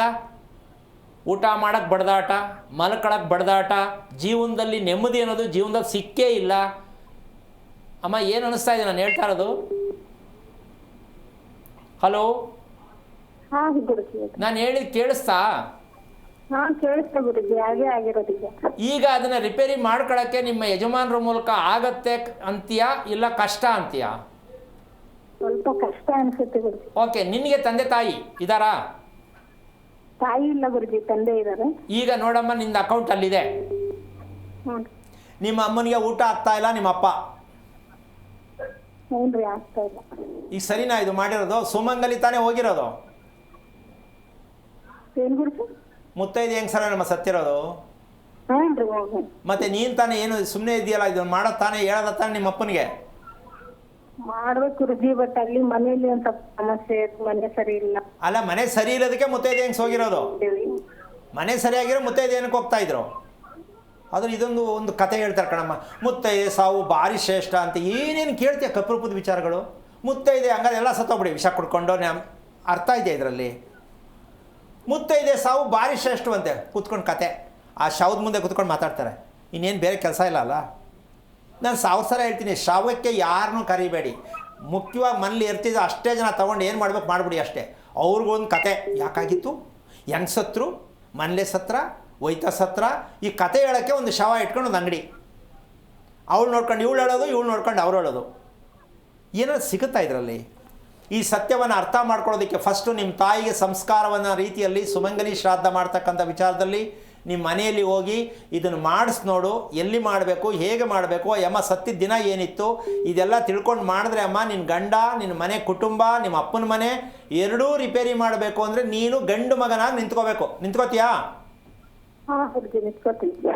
ಈ ಕೆಲಸ ಮಾಡು. ಯಾರ ಮೇಲೂ ಕಂಪ್ಲೇಂಟ್ ಹಾಕಬೇಡ, ಯಾರ ಮೇಲೂ ನಿಷ್ಠೂರ ಮಾಡ್ಕೋಬೇಡ. ನಾನಿದು ಮಾಡಿ ಮಾಡೋದು ಹೇಗೆ ಅಂತ ಗೊತ್ತಿಲ್ಲ ಗುರುಜಿ. ಅಮ್ಮ ಅದನ್ನೂ ಇಲ್ಲೇ ಹೇಳ್ಬಿಡು ಅಂದ್ರೆ ನಾನೇನು ಮಾಡೋಕ್ಕಾಗಲ್ಲ. 3 ಗಂಟೆ ಟೈಮ್ ಆಗುತ್ತೆ ಮಾತಾಡೋಕ್ಕೆ. ಅದೆಲ್ಲ ಹೇಳೋಕ್ಕಾಗಲ್ಲ. ತಿಳ್ಕೊಳ್ತಕ್ಕಂಥ ಪ್ರಯತ್ನ ಆಸೆ ಇದ್ದರೆ ನಿಮ್ಮ ಅಪ್ಪನ ಹತ್ರ ಹೋಗಿ ಮಾತಾಡಿ, ಅಥವಾ ನಿಮ್ಮ ಅಣ್ಣ ಏನಾದ್ರು ಇದ್ದರೆ ಮಾತಾಡಿ ನೋಡಿ, ಕರೆಕ್ಟಾಗಿ ತಿಳ್ಕೊಳ್ಳೋಣ, ನಮ್ಮ ಅಮ್ಮನಿಗೆ ಸ್ವರ್ಗಕ್ಕೆ ಕಳ್ಸೋಣ, ಅವ್ರು ಮತ್ತೆ ಹುಟ್ಲಿ ಅನ್ನೋದು ಆಸೆ ನಿಮ್ಮಲ್ಲಿದ್ದರೆ ಬನ್ನಿ ತಿಳ್ಕೊಳ್ಳೋಣ ಅಂತ ಪ್ರಯತ್ನ ಮಾಡಮ್ಮ. ಎಲ್ಲವೂ ಸಿಕ್ಕುತ್ತೆ, ಸಂಸಾರನೂ ಚೆನ್ನಾಗಾಗುತ್ತೆ. ಒಳ್ಳೆಯದಾಗಲಿ. ಓಕೆ, ಧನ್ಯವಾದಗಳು ನಾಗವೇಣಿ ಕರೆ ಮಾಡಿದ್ದಕ್ಕಾಗಿ. ಗುರುಜಿ, ಇನ್ನು ಓಂ ಶಾಂತಿಯ ವಿಚಾರವನ್ನು ಹೇಳ್ತಾ ಇದ್ರಿ. ಯಾಕೆ ಓಂ ಶಾಂತಿಯನ್ನು ಜಪಿಸಬೇಕು ಅನ್ನೋದಾಗಿ, ಓಂ ಶಾಂತಿಯ ಅರ್ಥದ ಕುರಿತಂತೆ. ಹಾಗಾಗಿ ಮುಂದಿನ ವಿಚಾರವನ್ನು ನಮ್ಮ ವೀಕ್ಷಕರಿಗಾಗಿ ತಿಳಿಸಿಕೊಡೋದಾದರೆ, ಇಲ್ಲಿ ಒಂದು ಸಮಸ್ಯೆಯಲ್ಲಿ ನಾವು ಸಿಕ್ಕಾಕೊಂಡಿದ್ದೀವಿ. ಏನದು ಅಂದರೆ, ಹಿಂದಿನ ಕಾಲದಲ್ಲಿ ನಾವೇನಿದ್ರೂ ನಮಗೆ ಒಳ್ಳೆಯದಾಗಬೇಕು, ನೆಮ್ಮದಿ ಬೇಕು, ಆರೋಗ್ಯ ಬರಬೇಕು, ದಾಂಪತ್ಯ ಚೆನ್ನಾಗಿರಬೇಕು, ನೆಮ್ಮದಿಯಾಗಿ ಶಾಶ್ವತವಾಗಿ ಖುಷಿಯಾಗಿರಬೇಕು, ಎಲ್ರಿಗೂ ಆಸೆ. ಆದರೆ ಅದಕ್ಕೆ ಏನು ಮಾಡಬೇಕು ಅಂತ ತಿಳ್ಕೋಬೇಕು. ಅಥವಾ ಗೊತ್ತಿಲ್ವಾ, ತಿಳ್ಕೊಳ್ಳೋಕೆ ಪ್ರಯತ್ನ ಮಾಡಬೇಕು. ಏನು ಮಾಡಬೇಕಾಗತ್ತೆ? ಹಿಂದೆ ಈಗ ಇದು ಹೇಳಿದ್ರೆ, ಓ ಆ ಕಾಲದ್ದು ಈ ಕಾಲಕ್ಕೆ ತಂದು ಹೆಂಗೆ ಸೇರಿಸ್ತೀರಾ ಅಂತ ಕೇಳಿದ್ರೆ ನಾನು ಉತ್ತರ ಕೊಡಲಿಕ್ಕಾಗಲ್ಲ. ಇವತ್ತು ಮಾಡ್ರನ್ನಾಗಿ ಮನೆ ಕಟ್ತೀವಿ ನಾವು, ಹೌದಾ? ಆಮೇಲೆ ಪ್ಯಾಕೇಜ್ ಒಂದು ರೂಮ್ ಅಂದಮೇಲೆ ಟಿ ವಿ, ಬಾತು, ಟಾಯ್ಲೆಟ್ಟು ಎಲ್ಲ ಇರಬೇಕು, ಈಚೆ ಬರಬಾರ್ದು ಅಂತ ಫಿಕ್ಸ್ ಮಾಡಿ ಮನೆ ಕಟ್ತೀವಿ, ಹೌದಾ? ಒಂದು 3 ರೂಮ್ ಇರುತ್ತೆ, 3 ಮನೆಗೂ ಅಟ್ಯಾಚ್ ಕೊಡ್ತೀವಿ. ಬೇಡ 2 ಆಗಲಿ. ಎಷ್ಟರ ಮಟ್ಟಕ್ಕೆ ಮನೆಯಲ್ಲಿ ನೆಮ್ಮದಿ ಸಿಗುತ್ತೆ? ಈಗ ಇದನ್ನು ಹಿಂದಿನವರು ಮನೇಲಿ ಇಡ್ತಾ ಇರಲಿಲ್ಲ. ಹೊರಗಡೆ ಹೋಗ್ತಿದ್ರು, ಹೊಲ ಗದ್ದೆಗಳಿಗೆ ಹೋಗ್ತಿದ್ರು ದೂರ. ಫಿಟ್ ಮಾಡೋದೇ ಆಗಲಿ, ಅಟ್ಯಾಚ್ ಬಾತ್ರೂಮ್ ಆಗಲಿ, ಬೆಡ್ರೂಮ್ ಮಾಡ್ತಾ ಇರಲಿಲ್ಲ.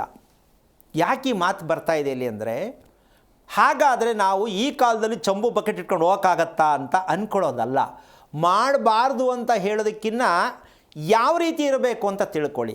ಸಿಟಿಗಳಲ್ಲಿರ್ತಕ್ಕಂತಹ ವಿಚಾರದಲ್ಲಿ ಅದು ಸ್ಟಾಕ್ ಆಗಲ್ಲ, ಹೊಟ್ಟೋಗುತ್ತೆ. ಡಸ್ಟು ಸ್ಟಾಕ್ ಆಗಿರಲ್ಲ, ಮುಂದೆ ಪಾಸಾಗಿಬಿಡುತ್ತೆ, ಯೂಸಿಟಿನಲ್ಲಿ ಹೋಗಿಬಿಡುತ್ತೆ, ಸಮಸ್ಯೆ ಇಲ್ಲ. ಗ್ರಾಮಾಂತರ ಪ್ರದೇಶಗಳಲ್ಲಿ ಇವತ್ತು ದಾಂಪತ್ಯದಲ್ಲಿ ಈಗ ಎಮ್ಮ ಹೇಳಿದ್ರು, ಪಾಪ ಹುಡುಗಿ ಹೇಳ್ತು, ಅಪ್ಪ ಒಂದು ಕಡೆ ಅಮ್ಮ ಒಂದು ಕಡೆ ಅಂತ ಹೇಳ್ತು. ಇವೆಲ್ಲವೂ ಕೂಡ ಇವತ್ತು ನಾನು ಹೇಳಿಕೊಟ್ಟೆ ಕೂಡ. ಫಿಟ್ಟನ್ನು ಎಲ್ಲ ಹಾಕಿದ್ದೀರಾ ಅದನ್ನು ನೋಡ್ಕೊಳ್ಳಿ ಅಂತ ಹೇಳಿದೆ. ಈಗ ಅವರು ಬಸವಣ್ಣನ ಕಡೆಗೆ ಸೇರಿಸ್ಬಿಟ್ಟಾರೆ, ಅವ್ರಿಗೇನು ನಾವು ಹೇಳೋಕ್ಕಾಗಲ್ಲ. ಆದರೆ ಅದನ್ನು ಸರಿ ಮಾಡಿದಾಗ ಮನೆಯಲ್ಲಿ ಎಷ್ಟು ಬದಲಾವಣೆ ಆಗತ್ತೆ ಅಂತ ಮಾಡಿದಾಗ ಇನ್ನೂ ಸ್ವಲ್ಪ ಚೆನ್ನಾಗಿ ಆಗ್ಬೋದು, ಬಸವಣ್ಣನ ಇನ್ನೂ ಸ್ವಲ್ಪ ಹತ್ರನೇ ಆಗ್ಬೋದು. ಆದರೆ ಅದಕ್ಕೆ ಬೇಕಾಗಿಲ್ವೇ? ಆ ಕಾರಣದಿಂದಾಗಿ ಹೊರಗಡೆ ಹೋಗ್ತಕ್ಕಂಥ ಯುಜಿಡಿ ಇದ್ದಾಗ ಸಮಸ್ಯೆ ಆಗಲಾರದು. ಗ್ರಾಮಾಂತರಗಳಲ್ಲಿ ಇರ್ತಕ್ಕಂಥ ಎಷ್ಟು ಕಷ್ಟಪಟ್ಟು ಹೊಲ ಗದ್ದೆಗಳಲ್ಲಿ ಕಷ್ಟಪಟ್ಟು ಕೆಲಸ ಮಾಡಿ ರಾತ್ರಿ ಬಂದು ಮಲ್ಕೊಳ್ಳೋಕೆ ಬಂದಾಗ ಮನೆಯಲ್ಲಿ ಎಷ್ಟು ಸಮಸ್ಯೆಗಳಾಗತ್ತೆ. ಎಷ್ಟು ಬೆಳೆದ್ರೂ ನಮಗೆ ಕೈನಲ್ಲಿ ದುಡ್ಡು ನಿಲ್ತಾ ಇಲ್ಲ, ಯಾವ ದೇವ್ರು ಮಾಡಿದ್ರೂ ನಮ್ಗೆ ಒಳ್ಳೇದಾಗ್ತಾ ಇಲ್ಲ. ಇದು ಎಷ್ಟು ಜನ ಅಪ್ಲಿಕೇಶನ್ ಹಾಕ್ತಾರಮ್ಮ? ಎರಡನೇದಾಗಿ ಮಕ್ಕಳಿಗೆ ಸರಿಯಾದ ಟೈಮಲ್ಲಿ ಮದುವೆ ಆಗ್ತಾ ಇಲ್ಲ. ಮದುವೆ ಆದರೆ ಗಂಡ ಹೆಂಡತಿ ಚೆನ್ನಾಗಿದ್ದರೂ ಮಕ್ಕಳು ಚೆನ್ನಾಗಿಲ್ಲ, ಅವರಿಂದ ನಮಗೆ ಚೆನ್ನಾಗಿಲ್ಲ. ಇಡೀ ದೊಡ್ಡ ಕುಟುಂಬನೇ ಒಂದು ರೀತಿಯಲ್ಲಿ ಒಂದು ಮಾರ್ಕೆಟ್ ಆಗಿಬಿಡುತ್ತೆ. ಅಂದರೆ ಕ್ಲಾಶ್ ಮಾರ್ಕೆಟ್, ಯಾರು ಕಂಡ್ರೆ ಯಾರಿಗೂ ಆಗಲ್ಲ.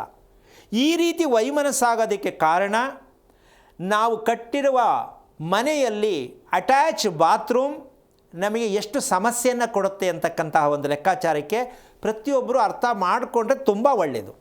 ಅದು ಏನು ಹೇಳುತ್ತೆ ಅಂದರೆ, ಒಂದು ಕಸ ಹೊಡೆಯೋ ಪರ್ಕೆ ಕೂಡ ಬೆಡ್ರೂಮಲ್ಲಿ ಇರಬಾರ್ದು.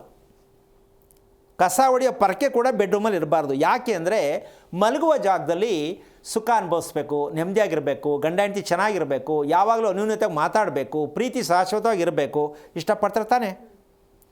ಆ ರೀತಿ ಅಟ್ಯಾಚ್ ಬಾತ್ರೂಮ್ ಯಾರು ಬೆಡ್ರೂಮಲ್ಲಿ ಮಲಗೋ ಗಂಡ ಹೆಂಡತಿ, ಹೆಣ್ಣಿಗೆ ಭಯಂಕರವಾದ ಆಸೆ ಜಾಸ್ತಿ. ಅದನ್ನು ತೀರ್ಸೋಕ್ಕೆ ಇಡೀ ಕರ್ನಾಟಕದಲ್ಲಿ ಯಾರ ಕೈಲೂ ಆಗಲ್ಲ. ಆ ರೀತಿ ಅಟ್ಯಾಚ್ ಬಾತ್ರೂಮ್ ಇರ್ತಕ್ಕಂತಹ ಯಾರ ಮನೇಲಿಲ್ಲ ಸ್ವಾಮಿ, ಎಲ್ಲ ಮನೇಲೂ ಅಟ್ಯಾಚೇ ಫಸ್ಟ್ ಕೇಳ್ತಾರೆ.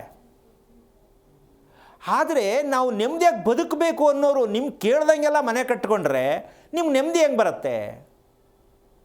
ಭೂಮಿಯನ್ನು ದೇವರು ಅಂತ ಪೂಜೆ ಮಾಡೋ ನಾವು ಮನೆ ತುಂಬ ಬರೀ ಬಾತ್ರೂಮ್ ಟಾಯ್ಲೆಟ್ಗಳೇ ಹಾಕ್ಕೊಂಡ್ಬಿಟ್ರೆ ಹೆಂಗ್ರಿ ಮನೇಲಿ ಅದಕ್ಕೊಂದು ಮಧ್ಯದಲ್ಲಿ ಒಂದು ದೇವ್ರ ಮನೆ ಅಂತೆ. ಯಾವ ಪುರುಷಾರ್ಥಕ್ಕಿದು?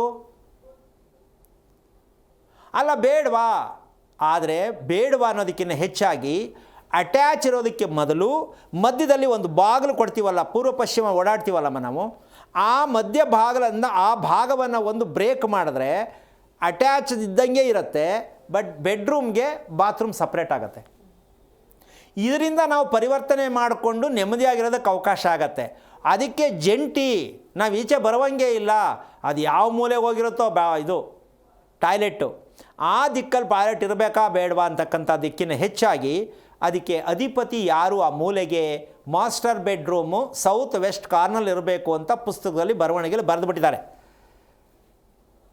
ಪಕ್ಕ ಮಾಸ್ಟರ್ ಬೆಡ್ರೂಮ್ ಇರಬೇಕು ಸೌತ್ ವೆಸ್ಟ್, ಇನ್ನೊಬ್ಬರು ಕುಬೇರ್ ಮೂಲೆ. ಓಕೆ, ಇದೇ ಸಾರೆ ಇದ್ದ ಮೇಲೆ ಚೆನ್ನಾಗಿದೆಯಾ? ಅದು ನಿಮ್ಮ ಪ್ರಕಾರವಾಗಿ ಸೌತ್ ವೆಸ್ಟಲ್ಲಿ ಬೆಡ್ರೂಮ್ ಇರೋದು ಸರಿ, ನೆಮ್ಮದಿಯಾಗಿದ್ದೀರಾ ಗಂಡ ಹೆಂಡ್ತಿ? ಇಲ್ಲ. ಯಾಕೆ ಮತ್ತೆ? ಈಗ ಪುಸ್ತಕ ಬರ್ದೊಂದು ತಪ್ಪ, ಇದನ್ನು ಹೇಳ್ದೊಂದು ತಪ್ಪ, ಮನೆ ಕಟ್ದೊಂದು ತಪ್ಪ, ಏನಮ್ಮ? ಈಗ ಸಮಸ್ಯೆ ಯಾಕೆ ಬಂತಲ್ಲಿ? ಸೌತ್ ವೆಸ್ಟಲ್ಲಿ ಮಲಗೋ ರೂಮ್ ಇರಬೇಕು, ಸೌತ್ ಈಸ್ಟಲ್ಲಿ ಕಿಚನ್ ಬರಬೇಕು, ನಾರ್ತ್ ವೆಸ್ಟಲ್ಲಿ ಬಾತ್ರೂಮ್ ಬರಬೇಕು, ನಾರ್ತ್ ಈಸ್ಟಲ್ಲಿ ದೇವ್ರ ಮನೆ ಬರಬೇಕು. ಸರಿನಪ್ಪ ನಿಮ್ಮ ಶಾಸ್ತ್ರ? ಏನಾಗಿದೆ ಹಾಗಾದರೆ ಮನೆಯೊಳಗಡೆ? ಎಲ್ಲ ಮೂಲೆಯಲ್ಲಿ ಎಲ್ಲವೂ ಇದೆ, ಮತ್ತೇನು ಕೆಟ್ಟಿದೆ ಹಾಗಾದರೆ? ಇದಕ್ಕೆ ಉತ್ತರ ಯಾರು ಕೊಡೋದು? ಚಾನ್ಸ್ ಇಲ್ಲ. ಕರ್ಕೊಂಡು ಬಂದು 6 ತಿಂಗಳಿಗೊಬ್ಬರು ಕರ್ಕೊಂಬನ್ನಿ ಒಂದು ಕಿಟಕಿ ಚೇಂಜ್ ಮಾಡಿ, ಇನ್ನೊಬ್ರು ಕರ್ಕೊಂಬನ್ನಿ ಬಾತ್ರೂಮ್ ಚೇಂಜ್ ಮಾಡಿ, ಇನ್ನೊಬ್ರು ಕರ್ಕೊಂಬನ್ನಿ ಮೆಟ್ಲು ಚೇಂಜ್ ಮಾಡಿ ಮಾಡಿ ಮಾಡಿ ಮಾಡಿ ಕೊನೆಗೆ ಒಂದೇ ಉಳ್ಕೊಳ್ಳೋದು ಏನು? ಪಾಯ. ಮಿಕ್ಕದ್ದೆಲ್ಲ ಒಡೆದು ದುಡ್ಡು ಖರ್ಚು ಮಾಡ್ಕೊಳ್ಳೋದೆ. ಅವನು ಬಂದ ಇದು ಸರಿ ಇಲ್ಲ, ಇವನು ಬಂದ ಇದು ಸರಿ ಇಲ್ಲ. ಅದ್ಯಾವುದು ಸಿನಿಮಾನೂ ಕೂಡ ಬಂದಿತ್ತು, ಅದು ವಾಸ್ತು ಥರ ಏನೋ ಒಂದು ಬಂದಿತ್ತು. ಆದರೆ ಈ ರೀತಿಯಾಗಿರ್ತಕ್ಕಂತಹ ಒಂದು ಶಾಸ್ತ್ರ ಅಂತ ಒಂದು ಕೆಟ್ಟ ಅಪವಾದವನ್ನಾದ ಮೇಲೆ ಹೊರಿಸಿ ಬಾತ್ರೂಮ್ ಅಂತಕ್ಕಂಥದ್ದನ್ನು ನಾವು ಅಟ್ಯಾಚ್ ಮಲಗೋ ರೂಮ್ಗೆ ಯಾವ ಕಾರಣಕ್ಕೂ ಎಲ್ಲಿ ಸೇರಿಸಿದ್ದೀರಾ ನೀವು ಗಂಡ ಹೆಂಡ್ತಿ ನೋಡ್ಕೊಳ್ಳಿ. ನಿಮಗೆ ನಿದ್ದೆ ಬರಲ್ಲ, ಗಂಡಸು ಆರಾಮಾಗಿ ನಿದ್ದೆ ಹೊಡಿತಾ ಇರ್ತಾನೆ, ಹೆಂಗಸು ಯೋಚನೆ ಮಾಡ್ಕೊಂಡು ಟಿ ವಿ ನೋಡಬೇಕು ಇಲ್ಲ ಮೊಬೈಲ್ ನೋಡಬೇಕು. ಬೆಳಿಗ್ಗೆ ಹೇಳಬೇಕಾದ್ರೆ ಅವ್ರ ಕಷ್ಟ ಹೇಳೋಕ್ಕೆ ಅಸಾಧ್ಯ. ಯಾಕೆ ಅಂದರೆ ಮಲ್ಕೊಂಡ್ರೆ ನಿದ್ದೆ ಬರಲ್ಲ, ಅರ್ಧ ರಾತ್ರಿವರೆಗೂ ಹೆಂಗೋ ಟೈಮ್ ಪಾಸ್ ಮಾಡೋದು ಅಥವಾ ಎಚ್ಚರಿಕೆ ಆಗೋದು. ಬೆಳಿಗ್ಗೆ ಎದ್ದ ತಕ್ಷಣ ಗಂಡನ ಮೇಲೆ ಹೆಂಡ್ತಿ ಮೇಲೆ ಗಂಡ ಬೀಳ್ತಾ ಇರು, ಕದನ ಮಾಡ್ಕೋತಾ ಇರು. ಯಾಕೆ ಅಂದರೆ ನಿದ್ದೆ ಸರಿ ಇಲ್ಲ ಅಂದರೆ ಕೋಪ ಬಂದೇ ಬರುತ್ತೆ. ಗಂಡ ಬೆಳಗ್ಗೆ ಎದ್ದು ಹೇಳ್ತಾನೆ, ಯಾಕೆ ತಿಂಡಿ ಮಾಡಿಲ್ಲ, ಟೈಮ್ ಆಯಿತು, ಮಕ್ಕಳು ಕಳಿಸ್ತಿಲ್ಲ, ನನಗೆ ಕೊಡಲಿಲ್ಲ, ಸುರು ರಾಕ್ಪಾಟ್. ಆದರೆ ಈ ಅಟ್ಯಾಚ್ ಬಾತ್ರೂಮಿಂದ ಗಂಡ ಹೆಂಡ್ತಿ ನೆಮ್ಮದಿ ಹಾಳಾಗ್ತಾ ಇದೆ, ಆರೋಗ್ಯ ಹಾಳಾಗಿದೆ ಅನ್ನೋ ಸತ್ಯ ಯಾವತ್ತು ಗೊತ್ತಾಗೋದು? ಒಂದು ಕಡೆಯಿಂದ ಮನೆ ಕ್ಲೀನ್ ಮಾಡ್ಕೊಂಬಂದ್ಬಿಡಿ, ಹೊಡ್ಕೊಂಡು ಕಟ್ಟಿಸ್ತಾನೆ ಬನ್ನಿ, ಆಗಲ್ಲ. ಇಲ್ಲಿ ನಿಜವಾದ ವಿಚಾರ ಏನಂದರೆ, ಹೊರಗಡೆ ಡೋರ್ ತೆಗೆದೇ ಹೊರಗೆ ಬಂದೇ ಹೋಗಬೇಕು, ಬಾತ್ರೂಮ್ಗೆ ಆ ರೀತಿ ಇಟ್ಕೋಬೇಕು. ಇರೋದರಲ್ಲಿ ಸ್ವಲ್ಪ ನಿಮಗೆ ಕ್ಲಾರಿಟಿ ಸಿಕ್ಕತ್ತೆ. ಆದರೆ ಮಂಚದಿಂದ ಇಳಿದ ತಕ್ಷಣ ಪಕ್ಕಕ್ಕೋ ಎಡಗಡೆಗೋ ಬಲಗಡೆಗೋ ಅಟ್ಯಾಚ್ ಟಾಯ್ಲೆಟ್ ಇಟ್ಕೊಂಡ್ರೆ ದಾಂಪತ್ಯ ಯಾವ ಕಾರಣಕ್ಕೂ ಅದ್ರ ಮಧ್ಯೆ ಒಂದು ಕಿತ್ತೋಗಿರೋ ಟಿ ವಿ ಮುಗಿದೋಯ್ತು ಕತೆ. ಇನ್ನು ಕೆಲವರು ಅಲ್ಲೇ ಡ್ಯೂಟಿ ಕೆಲಸ ಮಾಡೋರಿದ್ದರೆ ಒಂದು ಸೆಟ್ಟು ಇಟ್ಕೊಂಡಿರ್ತಾರೆ, ಅದ್ರ ಪಕ್ಕದಲ್ಲಿ ಹೆಂಡ್ತಿದು ಒಂದು ಮೊಬೈಲು, ಗಂಡನ ಮೊಬೈಲು. ಇಷ್ಟೂ ಬೆಡ್ರೂಮ್ ಒಳಗಡೆ ವರ್ಕ್ ಆದಮೇಲೆ ಆ ಬರ್ತಕ್ಕಂತಹ ಒಂದು ವಿಚಾರಗಳು, ತರಂಗಗಳು ಗಂಡು ಹೆಣ್ಣಿಗೆ ಯಾವ ಮಟ್ಟಕ್ಕೆ ತಲೆ ಕೆಡಿಸಿದೆ ಸ್ವಲ್ಪ ಯೋಚನೆ ಮಾಡಿ. ವೈಜ್ಞಾನಿಕವಾಗಿ ಯೋಚನೆ ಮಾಡಬೇಕಲ್ಲಮ್ಮ. ಎಲ್ಲ ದೇವರೇ ಅಂತ ಪ್ರಶ್ನೆ ಹೇಳ್ತಾ ಇಲ್ಲ. ನಾವು ಭಗವಂತ ನಮಗೆ ಕೊಟ್ಟಿರ್ತಕ್ಕಂಥ ಕಣ್ಣು, ಮೂಗು, ಬಾಯಿ ಎಲ್ಲೆಲ್ಲಿ ಡಿಸ್ಟೆನ್ಸ್ ಇಡಬೇಕು ಅಷ್ಟನ್ನೇ ನೀಟಾಗಿ ಇಟ್ಟಿದ್ದಾನೆ. ಅದನ್ನು ನೋಡಿಕೊಂಡು ಮನೆಯನ್ನು ವಿಂಗಡಣೆ ಮಾಡಿ. ನಿಮ್ಮ ದೇಹವನ್ನು ಒಂದು ಸಲ ಮನೆ ಕಟ್ಟಕ್ಕೆ ಯಜಮಾನನಿಗೆ ಒಂದೇ ಒಂದು ಸಂದೇಶ ಏನಂದರೆ, ಮೊದಲು ಕನ್ನಡಿ ಮುಂದೆ ತನ್ನ ದೇಹವನ್ನು ತಾನು ನೋಡ್ಕೋಬೇಕು. ನನಗೆ ಕಣ್ಣು ಎಷ್ಟು ಪ್ರಮಾಣದಲ್ಲಿ ಭಗವಂತ ಇಟ್ಟಿದ್ದಾನೆ, ಮೂಗು ಎಷ್ಟು ಪ್ರಮಾಣದಲ್ಲಿ ಇಟ್ಟಿದ್ದಾನೆ, ನಮ್ಮ ದೇಹದಲ್ಲಿರ್ತಕ್ಕಂಥ ಎಲ್ಲ ನಡೀತಕ್ಕಂಥ ಪ್ರಕ್ರಿಯೆಗಳು ಯಾವ್ಯಾವ ಸಮಯಕ್ಕೆ ಏನೇನು ನಡಿಬೇಕು, ಏನೇನು ಚೆನ್ನಾಗಿ ಆಗಬೇಕು, ಎಷ್ಟು ನೆಮ್ಮದಿಯಾಗಿರಬೇಕು, ಇದೆಲ್ಲ ಕನ್ನಡಿ ಮುಂದೆ ನಿಂತ್ಕೊಂಡು ಮನೆ ಪ್ಲ್ಯಾನ್ ಹಾಕ್ಸ್ಬೇಕು. ಈ ರೀತಿ ಹೇಳಿದ್ರೆ ಪ್ಲ್ಯಾನ್ ಹಾಕ್ಕೊಂಡು ಎದ್ನೋ ಬಿದ್ನೋ ಓಡೋಗ್ಬಿಡ್ತಾನೆ. ಯಾಕೆನೋ ಅವ್ನಿಗೆ ಹೇಳೋದು ಒಂದೇ, ನಿಮ್ಗೆ ಎಷ್ಟು ರೂಮ್ ಬೇಕು ಅಂತಾನೆ, ಇಷ್ಟು ಸೈಟು ಅಂತಾನೆ, ಗೇಟ್ ಹೊಡಿತಾನೆ, ಕಟ್ಕೊ ಹೋಗಂತಾನೆ.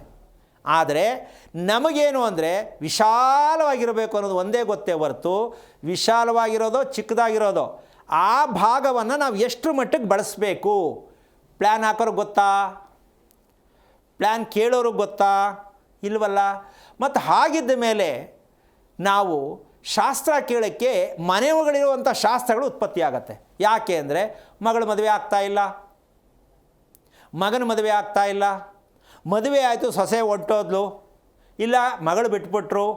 ಈ ಎಲ್ಲ ವಿಚಾರಗಳು ಪ್ರೀತಿ ಅಂತಕ್ಕಂತಹ ಒಂದು ವಿಚಾರ ಮನೆ ವಾಸದ ಮನೆಯಲ್ಲಿ ಸತ್ತೋಗೋದುವುದಕ್ಕೆ ಕಾರಣ ನಮ್ಮ ಒಂದು ಮ್ಯಾನೇಜ್ಮೆಂಟ್, ನಮ್ಮ ಪ್ರಕಾರ ಮನೆ ಕಟ್ಟೋದು, ನಮ್ಮ ಅನುಕೂಲಕ್ಕೆ ಮನೆ ಕಟ್ಟೋದು ಅಂತ ಹಿಡಿದು ನಮ್ಮ ಮನೇಲಿರ್ತಕ್ಕಂಥ ಎಲ್ಲರ ಸಮಸ್ಯೆಗಳಿಗೆ ನಾವೇ ಹೊಣೆಗಾರರಾಗಿರ್ತೇವೆ ಅಂತ ಪ್ರತಿ ಮನೆಯ ಯಜಮಾನ ತಿಳ್ಕೊಂಡ್ರೆ ಭಾರಿ ಒಳ್ಳೆಯದು. ಅದನ್ನು ಬಿಟ್ಬಿಟ್ಟು ವಿವೇಕಾನಂದನ ಥರ ಇರಿ, ಎಷ್ಟು ಅದ್ಭುತವಾದ ಮೆಸೇಜ್ ಕೊಡ್ತೋ ಹುಡುಗಿಯನ್ನೇ ತುಂಬ ಖುಷಿ ಆಗ್ತಾಯಿದೆ.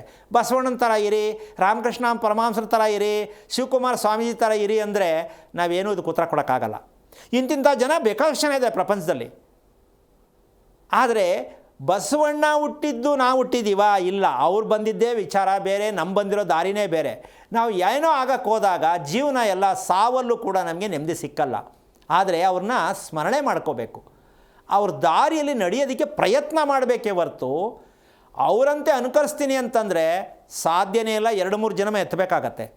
ಯಾವುದನ್ನು ಯಾವುದೇ ಕಾರಣಕ್ಕೂ ದೇವರನ್ನ ಹೋಲಿಕೆ ಮಾಡೋದು, ಪ್ರಸಿದ್ಧಿಯಾಗಿರ್ತಕ್ಕಂಥವ್ರನ್ನ ಹೋಲಿಕೆ ಮಾಡ್ಕೊಂಡು ಬದುಕಕ್ಕೆ ಹೋಗೋದು, ಈ ಕೆಟ್ಟ ಅಭ್ಯಾಸಗಳನ್ನ ಬಿಟ್ಟರೆ, ಮಕ್ಕಳಿಗೆ ಇದನ್ನು ಹೇಳೋದು ಬಿಟ್ಟರೆ ಭಾರಿ ಒಳ್ಳೆಯದು. ಒಬ್ಬರಿಂದ ಒಬ್ಬರಿಗೆ ಹೋಲಿಕೆ ಕೊಡಬೇಡಿ. ಮಕ್ಕಳು ಹೇಳ್ತಾರೆ, ನೀನು ಡಾಕ್ಟ್ರು, ನೀನು ಇಂಜಿನಿಯರ್ ಆಗು, ನೀನು IAS ಮಾಡು, ನೀನು IPS. ನೀವೇ ಅವನ್ನ ಸೃಷ್ಟಿ ಮಾಡುವಂಥ ಲೆಕ್ಕಾಚಾರಕ್ಕೆ ನಿಮ್ಗೆ ಅಧಿಕಾರ ಇಲ್ಲ. ಹಾಗಿದ್ಮೇಲೆ ಎಲ್ಲರಿಗೂ ಮಕ್ಕಳಾಗಲೇಬೇಕು. ಕೆಲವ್ರಿಗೆ ಯಾಕೆ ಮಕ್ಕಳಾಗಿಲ್ಲ? ಇದು ಭಗವಂತನ ಶಿಕ್ಷೆ.